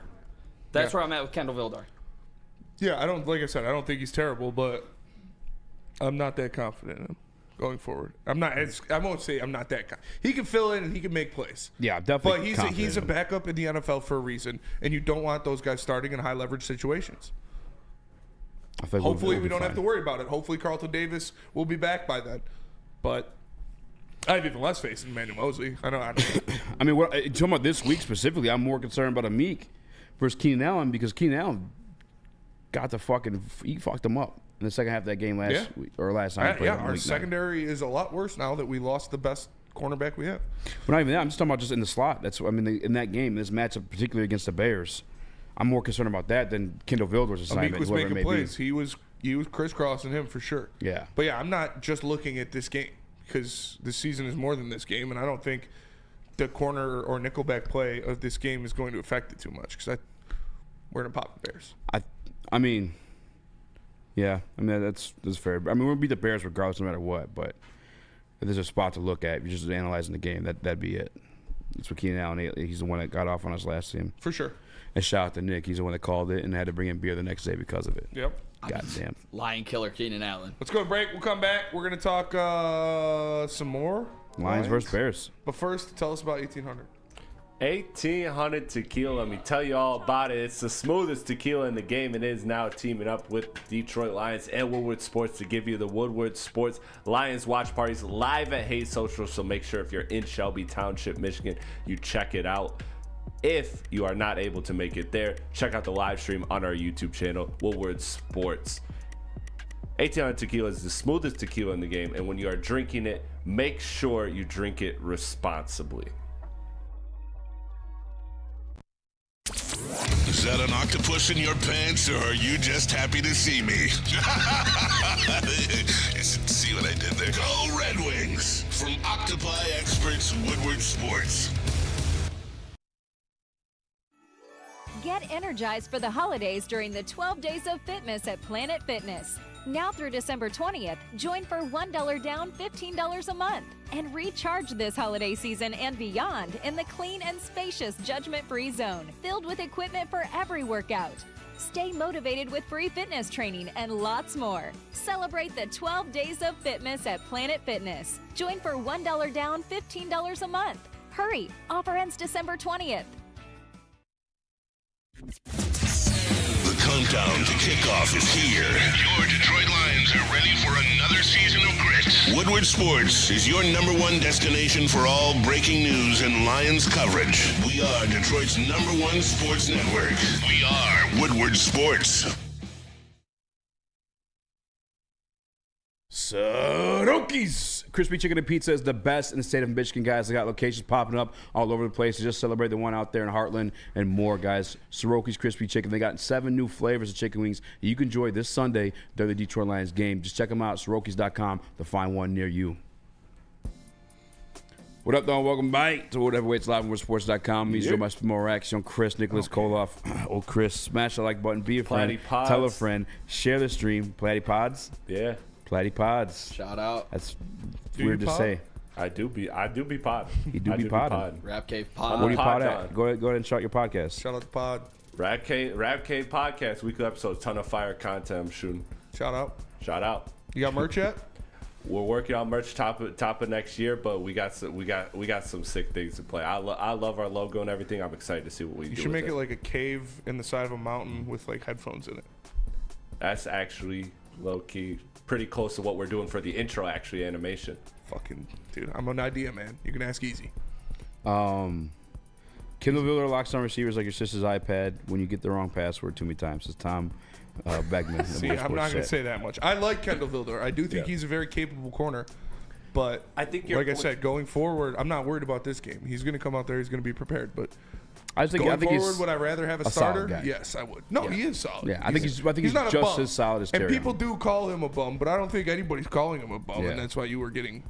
He does get a lot of over hate. Yeah. And I think you were putting it a little hard to subtract some of the over hate. Yeah, but that's fair. I just think he's just as. I think he's just as reliable as Tyrion at this point in Tyrion's career. I think Tyrion will be better. And obviously, right now, I'm talking about like run fit, like playing the run defense, tackling cornerback. Like Tyrion has all those. He's like 6'1". He has like 200 pounds. Like he's got all that. We talk about like this type of defense that we've been playing. Man, you want to be great against the run. He's got all that over him right now. But in terms of coverage right now, I think him and Tyrion are fairly equal. But I again, Easy, and that's why I side with Spencer's. That to me, what you're saying isn't wrong. I think it's fair to equate Tyrion and Kendall just this season in a vacuum based on their productions. But again, you're comparing them to Carlton Davis, so it's the combination of things. Yeah, the Carlton Davis, that's not even. Yeah, I know, but like I'm explaining it out is that there's a difference that even though you can have equal confidence in both of them, it's the combination of Carlton Davis and Tyrion versus the combination of Tyrion and Kendall Vildor. So that's where the skepticism to me is allowed, because they may be Tyrion and Kendall may be on equal playing field. But again, it's the subtraction of Carlton Davis with one of those two that makes a difference to me. Harold Wilsey in the Woodward Sports chat says, if we beat the Bears, the league will forget about the Bills' loss. They will fear the Lions again. That's not true. Nobody gives a shit about the Bears. They're bottom feeders, and they're falling apart. Beating the Bears is like stepping on an ant on the sidewalk. Do you think he also said you have to do it? Kendall Vilder's a practice squad guy, and that's just not true. He's like rostered. Yeah. Yeah, no, I'm with you on that. As somebody that I will repent for my Kendall Vildor hate. I will repent for it. So sounds like there's no even point in breaking down analysis then, because you got Lions 50-0. Not 50-0. I would say they get like a field goal. Maybe 40. I would say 37-13 if I was looking for a score prediction. I don't like that. 31-13 or something like that. Yeah. I just wonder like where everyone's at, because we own one. We just lost. I know we're coming in there hot. But they're a division game. We know it's typically close, and they played us close last time. Nick, what are your expectations? Yeah, just off rip. I know we're not doing. Yep. Go ahead. Say what you were going to say then. 31-21. Just off rip. First thoughts. I think we don't score, more than 31 just because this game is going to be outside, freezing cold. I think it's a run the ball kind of game. Get back, and I think the Bears are going to be able to do a few things against your defense. We just talked about the cornerback, a lot, and I like the Bears wide receivers in this game, and we'll see how Caleb Williams does in the cold, though. That's going to be a big storyline. Yeah. Went to USC. Mm-hmm. He's already crying on the sidelines, laying down because he got hit hard. Dude, what happens when Chad Campbell hits him in the cold? Yeah. I'm not worried about you. I'm kind of locked up with the Boots boy here in that I see it like 31-18 just because you're right. I don't see him getting quite 37 points just due to it being more of a run-heavy game. And then also the other flip side of that, like 18's a weird number, but like Chris is cut off age. All right, relax. Nothing higher. Trying to think of how 6 field goals. Your Chris had the perfect date last night. He met this girl online, and he got there, and the cops showed up. Jay-Z's music, man. That's it. Leave it alone. I like Jay-Z's music. I'm a fan of the music. I'm a fan of the art. But I'll say when it comes to this game, that 18 points to me, like 20 seems also too high for how dysfunctional the Bears are. But again, this Lions defense, like I do expect it to let up yards and let up points. So to me, 18 kind of seems like a right number. I believe Caleb Williams was born in Washington, Pennsylvania. says Brandon Harris. Yeah, but he played in USC. And he acts played like at he's USC, but straight he out grew of up in DC. California. Yeah. In L.A. He's got putting the on heart. a bunch He's of got the heart of a makeup. Californian. I'll tell you that. Oh yeah. Jared Goff's got the heart of a Midwesterner now. Oh yeah. Oh yeah, So, he does. Their souls were swapped. Jared Goff, Oh. like we talked about it. Ryan Lentz in the back. Shout out Ryan Lentz, a goat. Jared Goff's dad's a Midwesterner, so he's got that. He's got it in his toughness roots. in him, Ryan hates when Jared Goff goes out in the cold and he's wearing the hoodie and the hand warmer nerve-wracking. and the double gloves. But like I said, the aura will be even with Caleb Williams because Caleb's going to be wearing the hoodie and the hand warmer and the double. Nail polish. When you're going out there against Justin Fields and he's oiled up the biceps, wearing no sleeves, and he's got the Breathe Right strip and shit on. That's aura. Playing in Soldier Field looking like that. That's aura. If you don't know what aura is, it's like Ask your kids. Yeah, it's like prestige. It is. Moxie. It's your Moxie. coolness. Yeah, Moxie. That's a good one. And it's going to be even. And Jared Goff is an astronomically better quarterback. So Holy shit, it is going to be kind of foreign territory for them because they haven't played no, he hasn't played in the cold yet. Chicago. Yeah, he hasn't played in Chicago since week 12. The weather's definitely. I mean, it's a warmer. I think JG was talking about it yesterday. It's like 40. And like I said, hopefully, Ife Melifonwu can be back in this game. That He's would be practicing huge. this. He will be essential for Aaron Glenn the rest of the year. Swiss Army knife, whatever, jack of all trades, whatever you want to call him. Ife Melifonwu could be seeing snaps at safety. He could be seeing snaps at Sam. He could be seeing snaps at any linebacker spot. He could be seeing snaps outside, at nickel. This man can really play so many different positions on the defense. He is such a big defensive back. He was brought in to the league as a cornerback. I don't expect him to play outside, but if he needs to in a jam, he can. And he is so good at getting his nose to the football, whether it be blitzing, whether it be jumping out in coverage and making plays. Ife Melifonwu coming back, hopefully this week against the Bears, because his 21-day practice window to return from the IR is officially open. He has practiced this week. This would be a great game to get his feet wet in the NFL again because it does take time. You got to shake the rust off a little bit. So if he goes out there and he can get his feet wet against the shitty, poopy Bears, and then you have him going forward against the San Francisco 49ers, the Vikings, and then on to the playoffs, that would be extremely beneficial for Aaron Glenn and the defense. I'm looking up trying to find Caleb's cold weather games. And as somebody that was just in Chicago last week, it is cold as shit. It is, yeah. It's cold as shit. What is it, boy? Has he played any cold weather games? Yeah, I'm checking out at Oregon last year, late November, and I think he threw for under 50%. Was it 50? I think he threw for under 50%. What was the temp? Oh, what was the temp? Yeah. No, he's 19 for 34 in that game. He's soft-boiled, man. He's soft-boiled. Like, the guy is not cut for this type of football. So Aaron Glenn's going to need to punch him in the mouth early, so he's laying down and he's freezing on the bench instead of just laying there complaining. There's definitely one on blitzing, just to him to feel that in the cold. Yeah. Those were the worst games to fucking play defensive line for sure. If you have those, dude, I loved cold games. I don't know why. As an offensive lineman. As an offensive lineman, Yeah, that because shit I'm sucks. just fucking punching people. yeah, dude. exactly. It fucking sucks. And I loved rain games as a defensive lineman when it's like rainy and sloppy and shit. Yeah. But as an offensive lineman, being in the snow, being in the cold, just going out there and just knowing you're gonna run the ball fucking every snap and just man, nothing like it. Rich just Baldwin, the fucking weather pushing people forecast is 30 degrees for Sunday. pancaking somebody and feeling them hit the dirt and it just not having any give at all. Yeah. And then just, oh man. Cold, hard ground. Dude, I miss playing football so fucking much. I was thinking about that earlier. But I would never be stupid enough to do like a semi-pro league. Yeah, my boy Mike wanted me to go back to flag football. Last time I played flag football, I fucked my knee up. Flag football sucks. And I paid for it, by the way, too. The best part about football is hitting ACLs people. ever, Easy. Yeah. Well, it's full contact on the line. But I see those videos of the like 25U football leagues, where it's guys that play full padded football, and there's it's just CTE city, dude. Oh, like yeah, dude. that's you're gonna die doing shit like that. And people pay for that shit. Like you're paying to get fucked up. Yeah, I would never do that. For what? Dude? Shout out to you guys though. Yeah, no, shout out to you guys. If I'm paying for like to get fucked up, I'm gonna do fucking like Dominatrix jiu-jitsu stuff? or. Oh yeah. Definitely me. I'm sorry.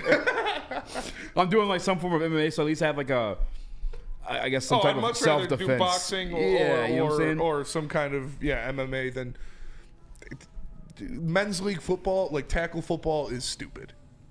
I love football. I miss playing football so much. Men's league tackle football is stupid. Like, you're going to get hurt. That's what the NFL is, idiot. I'm just kidding. Yeah. I mean, they just happen to If you're making millions of dollars, it's pretty fucking smart. Antonio Brown without the money. Paying to play men's league tackle football, what are we doing? Like, let the dream go. Caleb Williams, 8 straight games without an interception, the longest streak by a rookie since 1950. Does Kirby and Brian Branch break that? How many passing attempts? I would like to see. I got to imagine quite a few. He has been playing getting their well, ass though. kicked. He's been playing. I mean, I won't say well, but playing better. He's been reading defenses better, but he Hasn't, doesn't throw 30 a game. interceptions because anytime it would be a somewhat covered pass, he holds it too long and gets sacked. It's fair. 58 So, sacks in the season. like the guy, he holds the ball so long, he's a little nervous to put it up for grabs out there. I don't think he has faith in his receivers, and I think he's losing faith in his own arm. I think he has faith in the Is offensive this a line. big Watching Zadarius that, Smith game? This is, yeah. I we think I saw made it what to he did in the halftime first before I matchup. turned that one off, but like it felt like every time he snapped, immediately got to like running. Did Yeah. you guys watch that Monday night game? Also, what are we doing with the doubleheaders this late in the season? Monday night doubleheaders are the dumbest The thing. stupidest Especially fucking when you start idea. them at the same time. Well, and then Sunday was the worst slate of 1 o'clock games all year. Yeah. Stop the fucking Monday night doubleheaders. We don't need them. We don't care. We're only watching one game. Fucking tough A. play rugby, says Phil. I played rugby. Well, they like. Oh, I'm They jealous. like tried to do like a rugby team or some at shit. my school. Not a big school. Shout out Centerline. You know, there's like, I think like 92 people in my graduating class, like 400 something in my school as a whole. So they tried to do like a rugby school or a rugby team, and I went to it because it was like in between the school ending and swim practice. So I like went out there to see what it was about, and I trucked this girl. Bad. And I fucking blew her up. I didn't see that coming. And I was just like, all right, I'm not gonna come back. Felt bad. Shout out Alexis. Nice. Still go like champ. But dude, I felt bad. There was one time I forget what team we were playing. I think it was either Lincoln or Clintondale, and we were winning. So they put a girl in. At running, no football. Oh, okay. Like, you know, there would be like some teams have like one girl. Usually just made them the sometimes kicker. she's the kicker. Yeah. But they put her in at running back. Oh. And like, you know, I was pretty good on the defensive line. And like I hit a swim move right over my guy. Whew, she got planted her right in the as soon as she got the ball, planted her in the ground. And I just stood up and like I didn't like fuck yeah, like I didn't you gloat. did. I just Don't no, lie. I swear to God I didn't. Yeah, you did. Because I knew it was a girl, so I just stood up, like walked away, and all these guys on the other team like, oh, you feel good about yourself, bro? I'm like, what am I not gonna tackle her? Is she supposed to let her walk right by me? Like what the fuck are you dude, talking what the about? fuck? I'm gonna light that bitch up. Equal rights, equal fucking. You're a checks. feminist. I am a feminist. I'm not just gonna not hit you as hard as I can just because you're a girl. Yeah. Sick argument. Played rugby well into his 30s. Full contact football is, I'm sure, no risk. No, it's pretty much the same level of. I feel like the rugby players tackle safer. Rugby players 'cause they don't tackle have the safer face for mask. sure. Yeah. Because I'm gonna get it right up I've in heard you. that proposed as a way to make the game safer. Take the face mask off. What? New flannel drop. That was pretty good. Oh, I don't hear it. Let's go to break. We'll come back and we'll talk something. Want to debate the Some quarterbacks? fire, some great topic on our next. You're not going to want to miss out. But let me tell you about Caesar Sportsbook. Caesar Sportsbook, the official sportsbook of Woodward Sports. Scan that QR code on the screen. Use code word Woodward to get the extra special bet. Your first bet up to $1,000 doesn't hit, you get the money back in bonus bets only if you use Caesar Sportsbook and only if you use promo code Woodward 1000. Caesar Sportsbook, the official sportsbook of Woodward Sports. And let me tell you what to do with merch. If you are struggling for holiday shopping, this is not an ad. I literally did this today. I went to woodwardsports.com and purchased something for somebody in my life, and it will be here before Christmas. So if you order today, you can get that last minute gift for a person you love. Go to woodwardsports.com, click that shop tab today, and get yourself some brand new merch. They got hoodies, tees, hats, all that at Woodward Sports. So head on over to woodwardsports.com and get some merch. I love Love Woodward Sports? Love wearing clothes? Then you should be wearing Woodward Sports clothes. Check out our full line of merch at woodwardsports.com. Just click on shop. We have all your favorite designs, like Dan Campbell kneecaps, Woodward golf, and of course, our own logoed out merchandise. Men, women, infants, kids all love Woodward Sports. Impress your friends. Impress your boss. Impress your dog. Buy Woodward Sports merch today.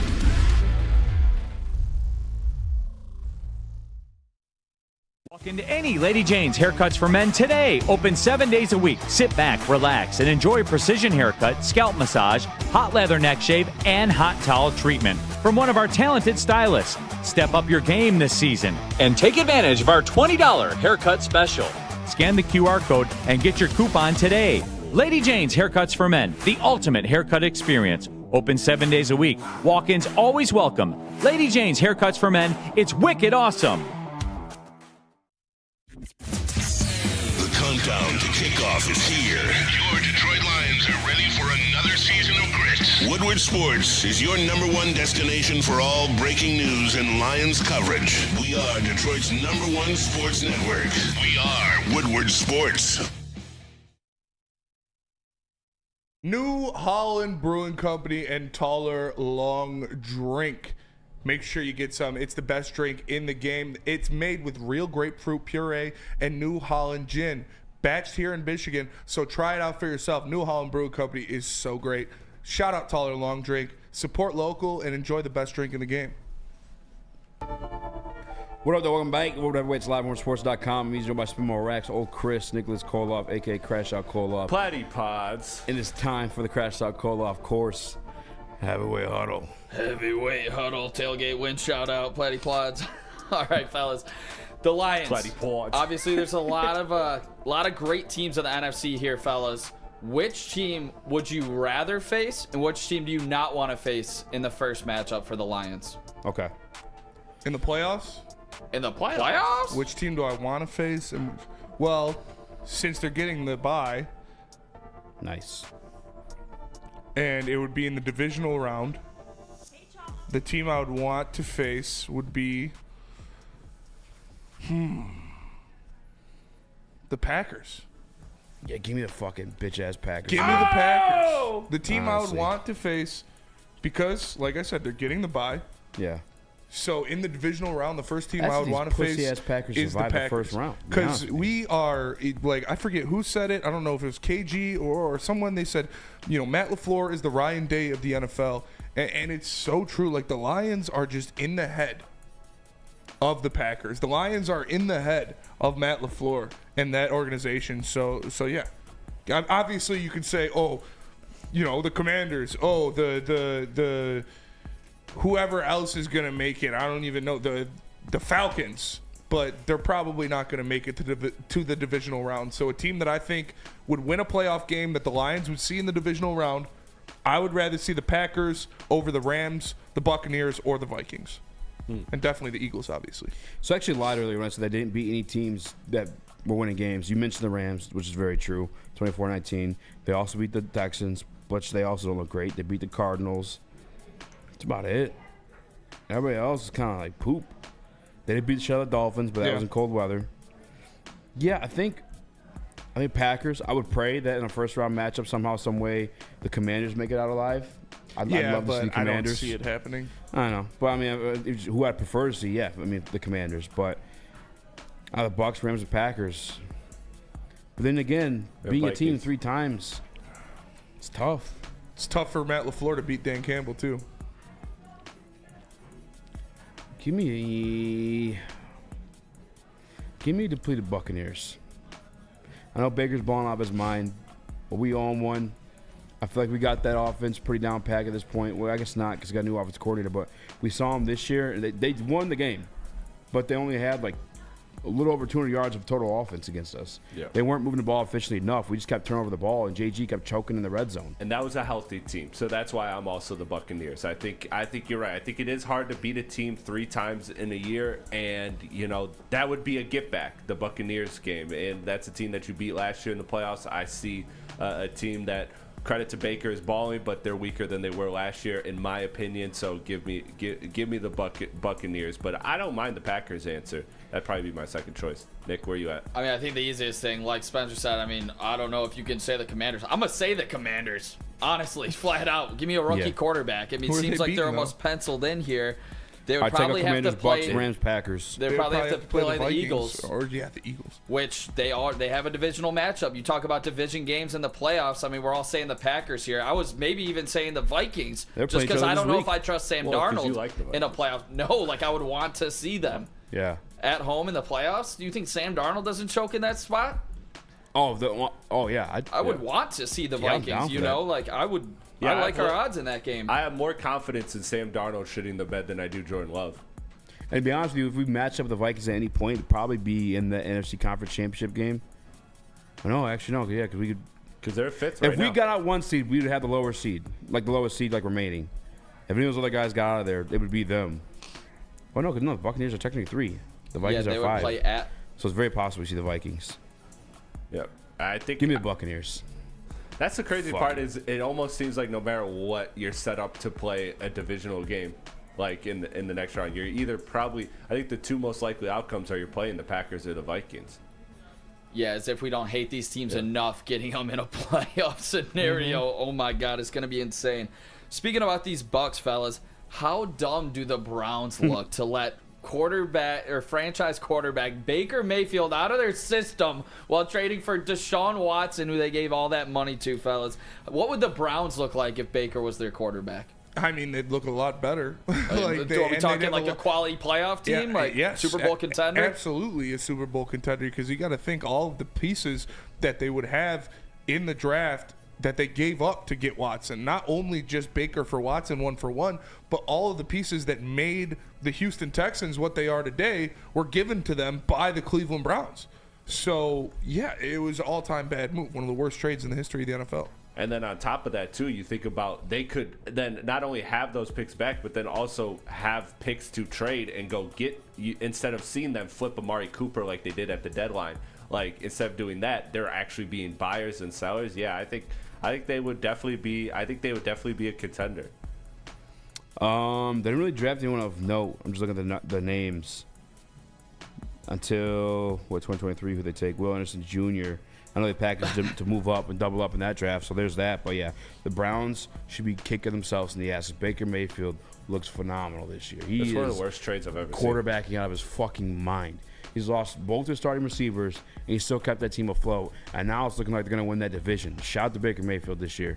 Yeah, plus he gets to live in Florida compared to Cleveland, Ohio. I mean, yeah, big dubs for him. Big dubs for Baker. All right, speaking about another quarterback that changed locations, Russell Wilson cooking in Pittsburgh. Do they fend off the Ravens for that division? They're lined up to be in the 3 spot as well right now in the AFC, and the Bucks are 3rd in the NFC right now. No Pickens as of now either. I think that was reported. Pickens is out, I think. Do they fend off the Ravens? Yep. Damn. Oh, that screws some of fantasy. I'm not sure if it's confirmed yet, but I heard that I think it was confirmed. I was looking at it on my fantasy team. Super chat, yeah, we'll get to it. Can the Bucks or can the Steelers stave off the Ravens? Yep. I'd have to look at their schedules. Yeah, he's been ruled out. It's what, a 2-game lead, and they beat them already once. Do they play again? I need more information about it. Do you have confidence? Steelers let's flip it. Do you have Ravens? confidence in that? I'd have to see the remaining schedules. Steelers at Ravens this week. Steelers at Ravens this week. Ooh. With a 1-game lead. With a 1-game lead. Ooh. No Pickens. No Pickens. Ooh. That's crazy. It's only a 1-game lead. I would take the Ravens. The Ravens are really sniped the division in this one. Yeah. And then the Ravens go at Texans. Oh, yeah. Wait. The December 21st. Yeah, that is this week. If you pull the Ravens schedule, I'll pull up the Pittsburgh's. Yep. All right. Ravens host the Pittsburgh Steelers. They go to Houston, which I like Lamar inside.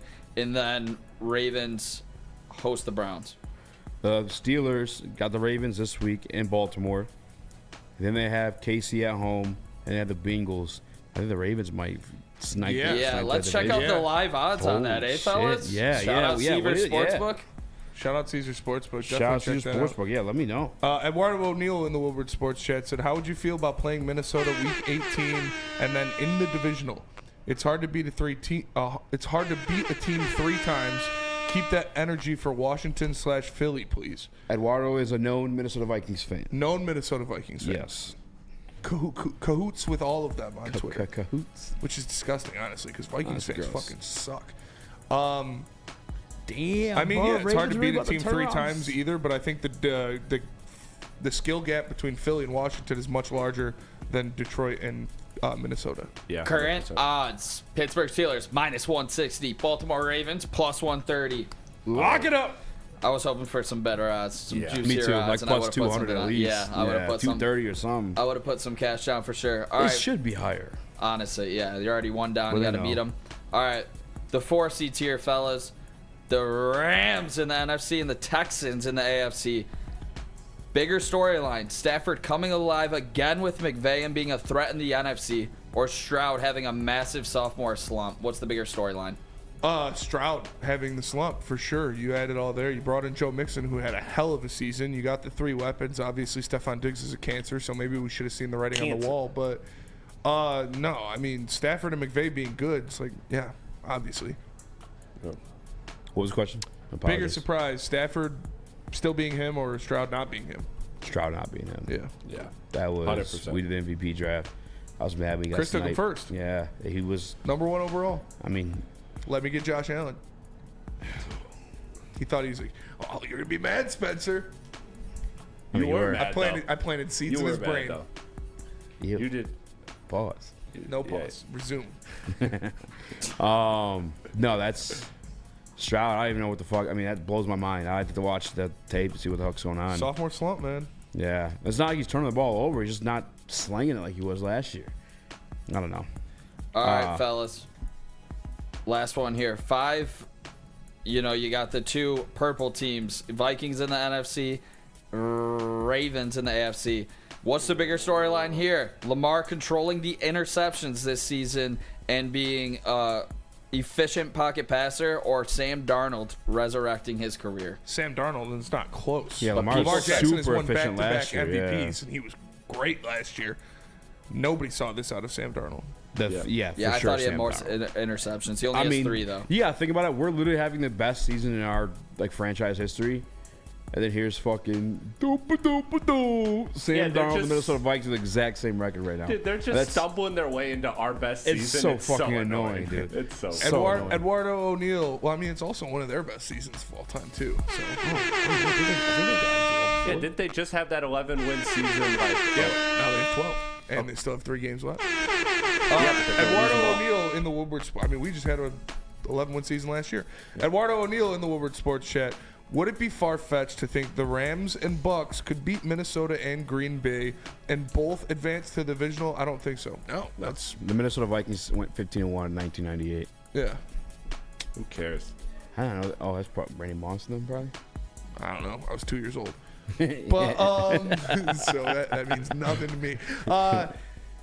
Yeah, no, that's not far fetched at all. What was the question? Could he see the Bucks and the Rams beating the Packers and the Vikings? No, I don't think that's far fetched. I think they're all pretty similarly matched teams. They're all on the pretty similar. Like the NFC is all very clumbled right at the top. The Rams already beat the Vikings. Yep. If I'm not mistaken, wasn't it like a blowout? I'm not sure. Well, I hope Minnesota loses on Sunday. I remember it felt sure that way hope they watching do. it. But the Vikings also lost their starting left tackle on that one too. Yeah. Let's go to break. We'll come back. We're going to talk more Lions, but first tell us about Mark White. Mark White gonna do you right. Mark White gonna change your life. Call my guy Mark White today at 248-290-8242. We save you up to $5,000 on the closing costs of your new home, sex room included. Can't get enough Lions coverage? Make sure you catch all Woodward sports shows every game day. Wake up with Woodward and Maine, giving you the latest insight into the Lions locker room and press conferences. Then join the Lions pregame show, highlighting key matchups, injuries, and what to watch for during the game. Follow all the ups and downs of the live game action with our Woodward Watch Party live on YouTube and WoodwardSports.com. After the game, check out the instant fan and host reactions with the Lions postgame show. Every game, it's wall-to-wall wall, kneecap-biting, high-fiving, chest-pumping Lions coverage. Hell yeah! Only at Detroit's #1 sports network, Woodward Sports. Woodward Sports, let's go. Feldman Chevrolet, Michigan's #1 Chevy dealer, is kicking off the game with the best prices on all cars, trucks, and SUVs, like this 2024 Silverado for just $296 a month, or this 2025 Equinox for as low as $371 a month. Our locations in Novi, Highland, New Hudson, Livonia, and Lansing means we have the perfect Chevy right in your backyard. Get the home team advantage every day at Feldman Chevrolet, Michigan's #1 Chevy dealer. Is that an octopus in your pants, or are you just happy to see me? See what I did there? Go Red Wings! From Octopi Experts, Woodward Sports. Overdue for a new car. Beat the holiday rush and get an amazing deal from Les Stanford Chevrolet. Right now, a Blazer EV2 LT with all-wheel drive is only $149 per month. Or check out the Equinox EV LT for only $169 per month. Go check out Les Stanford today or click on the QR code on the screen and check out our massive inventory. Don't forget Les Stanford has Cadillac, Buick, and GMC as well. Les Stanford in Dearborn and Ferndale, lesstanford.com. Buongiorno and welcome back to Woodward Heavyweights live on WoodSports.com. I'm Easy, joined by Small Raxter and Chris Nicholas Koloff. Oh, yeah. DNC ENT. So it wasn't a blowout. The Rams-Vikings was decided on that last play face mask. I was decided that one. Loss is a loss. Fuck them. They lost by 10. They lost by 10? Yeah. And the Vikings only put up 3 points in the fourth quarter. The Rams put up 9. Did he throw a pick six on that face mask, or did he? No, I think it was no call. I'll look it up. I'm sure it'll pop up on Twitter. We had a genuine conversation before the show started. It's not even on the play sheet. Is Cade Cunningham truly being considered for All-NBA right now? Is that happening? He should be. No, because you know what? It reminds me a lot of like back in the day. You guys will probably hate this parallel because of the reputation as a player, but team success was measurably the same. DeMarcus Cousins in Sacramento, like the team was winning 30 games and he was balling out of his man. I know, but people, with the Kings and Cousins, some people weren't a fan of Cousins, but we all got Cousins. But DeMarcus Cousins was the best of all the Cousins. He was balling. He was for sure. He was King Cousins. Yeah, he was king of the Cousins. Yeah. And then Kirk came along. But yeah, I think I All NBA I think is a stretch unless this team does continue to progress in the Eastern Conference standings, which is possible because it looks like Chicago wants to sell. Washington, Brooklyn all want to sell. Charlotte's just naturally bad; they can't help themselves. And what's the other team I'm missing? There's a fifth team in the East that's selling right now. The Nets. I mentioned the Nets. Who was the Nets? The Bulls. The Nets, Bulls, Wizards. Charlotte. Hornets. Yeah. Anyways, bottom line, the bottom of the East is bad. Electric. Yeah, electric, real quick. But no, I think there's a chance if they continue to ascend to like close to 40 wins, Cade will absolutely be an All NBA player. But they'd have to cross the 38 win threshold for me to give him All NBA. But is he playing like an All NBA player? Absolutely. It's just historically they don't get that award without the wins. Just going through our history real quick too. Bradley Beal, did he make it with the Wizards at all? Yes, but that was, again, 38-win type of season. Okay, and then I know this is going way, way back. Yeah. But Kevin Love. How many wins did this? Did he grab any of them with the Wolverines? I believe he snuck on some third teams, but, again, I think it was a 38-40-win season. And I'm looking at this. This is via Google. Yeah. Antoine Jamison, the 01 Warriors. Weren't they like an all-time like bad team? I believe so. That was a We Believe. No. That was years before. No, that was like they didn't make the playoffs. Yeah. It was like they didn't win like 20 games. Oh, okay, yeah. I mean, he's playing himself into that talk. He's playing himself into top 15, top 20 NBA player, and rightfully so. What he's doing is extremely impressive, and they got a must win game tonight against an easy opponent in the Utah Jazz. So you got to go out there and take care of business. Yeah, surprising line here. Chris, want to get your thoughts on this one. -4.5 for the Detroit Pistons in this one. I thought this was going to be a Detroit Piston kind of underdog. No, we're favored by 4.5. But I thought it would be more. But Yeah, because I Yeah. And I'd be just kidding. intrigued. Now help yourself. That's why we're favored. You're favored because Ivy's out. Yeah, I mean, do you guys think Cade back-to-back triple-double? Alan W. in the Woodward Sports Chat says Asar. I'm going to answer it. I'm reading our chat question that plays a part of it. Asar is starting again at the 3 tonight, fellas. Let's go. Yeah, that makes me think Cade will get the triple-double too, because we saw a lot of options when Asar was cutting to the basket, when he was under the rim uncontested, and Cade gave it to him for easy dunks.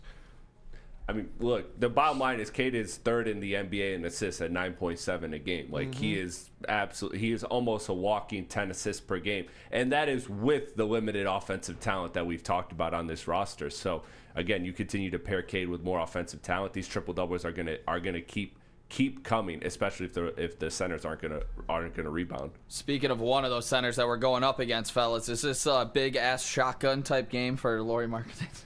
Dude, Lauri Markkanen. Jalen Duren's about to get cooked. Maybe that's why this is so small. Lauri Markkanen can shoot from deep. That would be the Tobias matchup, which again doesn't change. It changes instead of Walker Kessler. No, that's going to be Asar Thompson's job. Yeah, as it should be. Hey, Asar Thompson, go make sure Lauri Markkanen doesn't score. Yeah. How are you guys feeling about 4.5? Too many, too little? I think they'll win by more than that. I think so too, and I think this is a good John Collins tryout for all those people that doubted that. You'll probably just take the money line. Dude, scared. Be safe. What? You? This is the best Pistons team you could ask for. Ivy's not playing. You don't think they could beat the Bucks by more than 4? 4 Pistons. Nah, I mean that's just what I would take. I would just take the money line. That's me. What's the money line? Minus 250. 1 second. Easy. Would you take Jaden Ivey or Darvin Ham? Duncan Darvin Ham's an NBA champion. He is an NBA champion. What's Jaden Ivey? He's a 2-time NBA Cup champion as well. Carlos undefeated in the NBA Cup. Undefeated in the NBA Cup. Minus 186. From money line? Yeah. That ain't even bad. That's not bad. Yeah. He must be hyping him up for those 4.5 Cup games for sure too. Oh, what's the number on the spread? Oh, minus 110. Plus 115? Minus 108. All right, fellas. Hear me out here. Triple-double. 4.5. Cade, 10 points. Doesn't matter. Just needed it for the third leg there. How are we feeling? What's the odds? 25 to win 327. I like it. I like it, fellas. Cade. What are the odds? Pay a few car tickets off with that one, boys. I like it. I might Plus follow you on that. I might put 1209. a ticket on it. What is the odd? Plus 1209. Ooh, I like that a lot. Why not? Why I'll not? put 10 cents on it. Throwing some on that. Yeah, I'm throwing some on that thing right now. During this commercial break. Let's go to break. We'll come back and we'll do some mailbag. But first, let me tell you about Salvation Army. When you give to the Salvation Army, your donation makes it possible to serve our community's most vulnerable 24 hours a day, 365 days a year. The Salvation Army of Metro Detroit's 2024 Red Kettle campaign, their goal is $7 million. Your contributions will help provide love beyond Christmas to individuals in need of food, shelter, and compassion. Scan the QR code on the screen or go to donate.sagreatlakes.org to donate. The Super Bowl parade in Detroit will be one for the record books. Detroit just does it different. Woodward Sports, your official Super Bowl or Bust Lions network.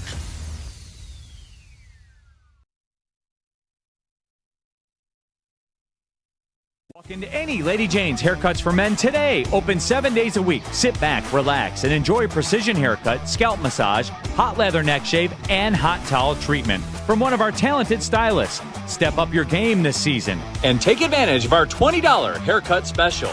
Scan the QR code and get your coupon today. Lady Jane's Haircuts for Men, the ultimate haircut experience. Open 7 days a week. Walk-ins always welcome. Lady Jane's Haircuts for Men, it's wicked awesome. From the NFL are here. Your 2024 Detroit Lions are the hardest hitting, highest flying, trickiest playing, grittiest team in the NFL. A dominant team. Get all your coverage of your favorite team right here in your favorite network. Woodward Sports.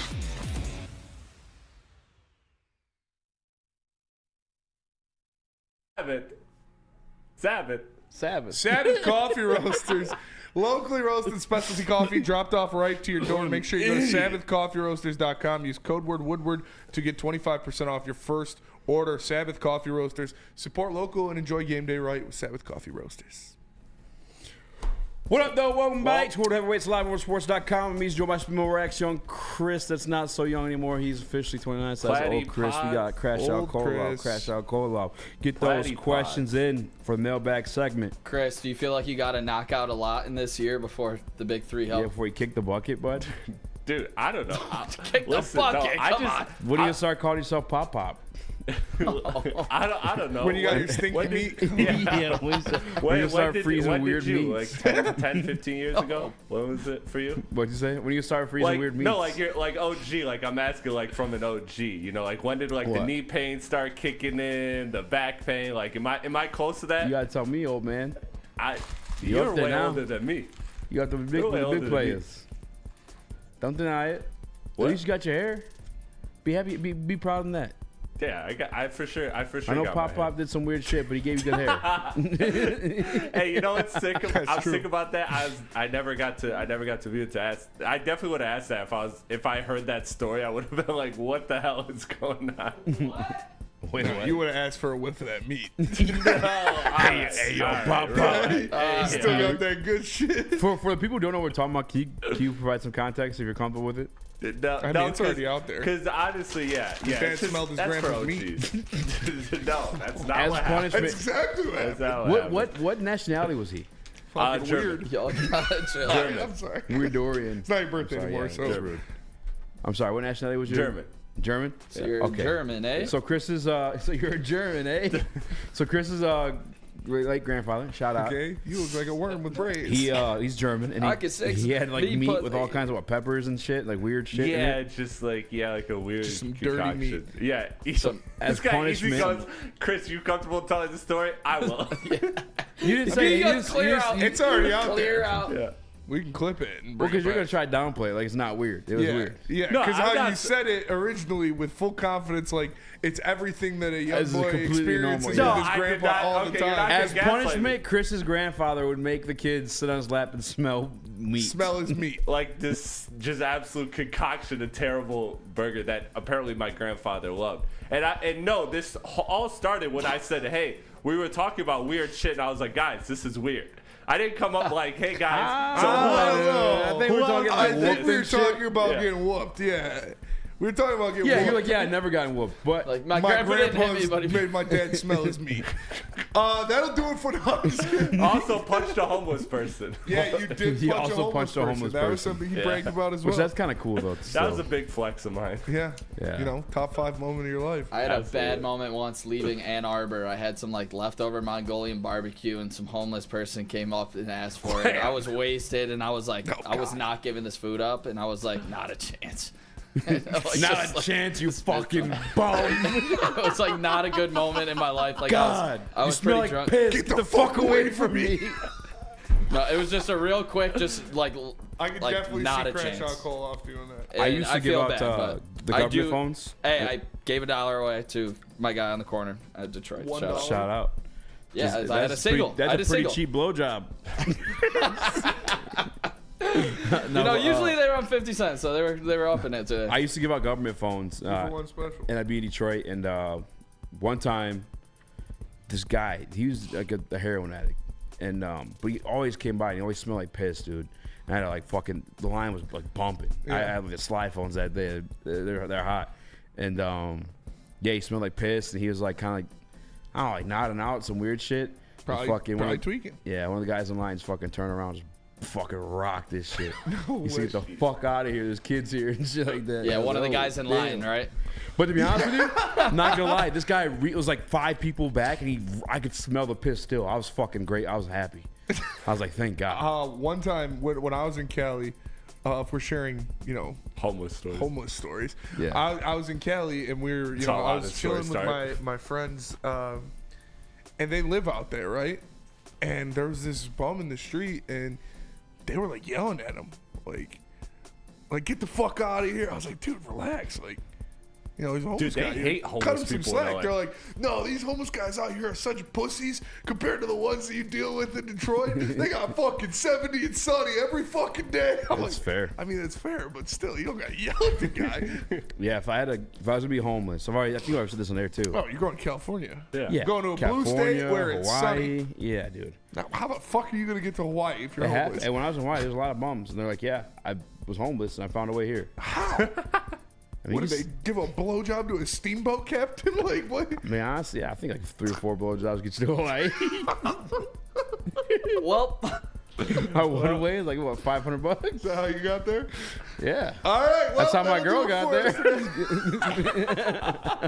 us. Appreciate you tapping in with the heavyweights. Make sure you smash the like button for Easy, for Nick, for Chris. But if you're homeless, get a Planet Fitness membership. We're the heavyweights. Yeah, that is shower and get fucking jacked. Smart investment. Free food in the beginning of the month too, or some shit, right? I don't know. I haven't seen any. For I used to do like bagels. We'll see you guys later. Appreciate you tapping in. Peace.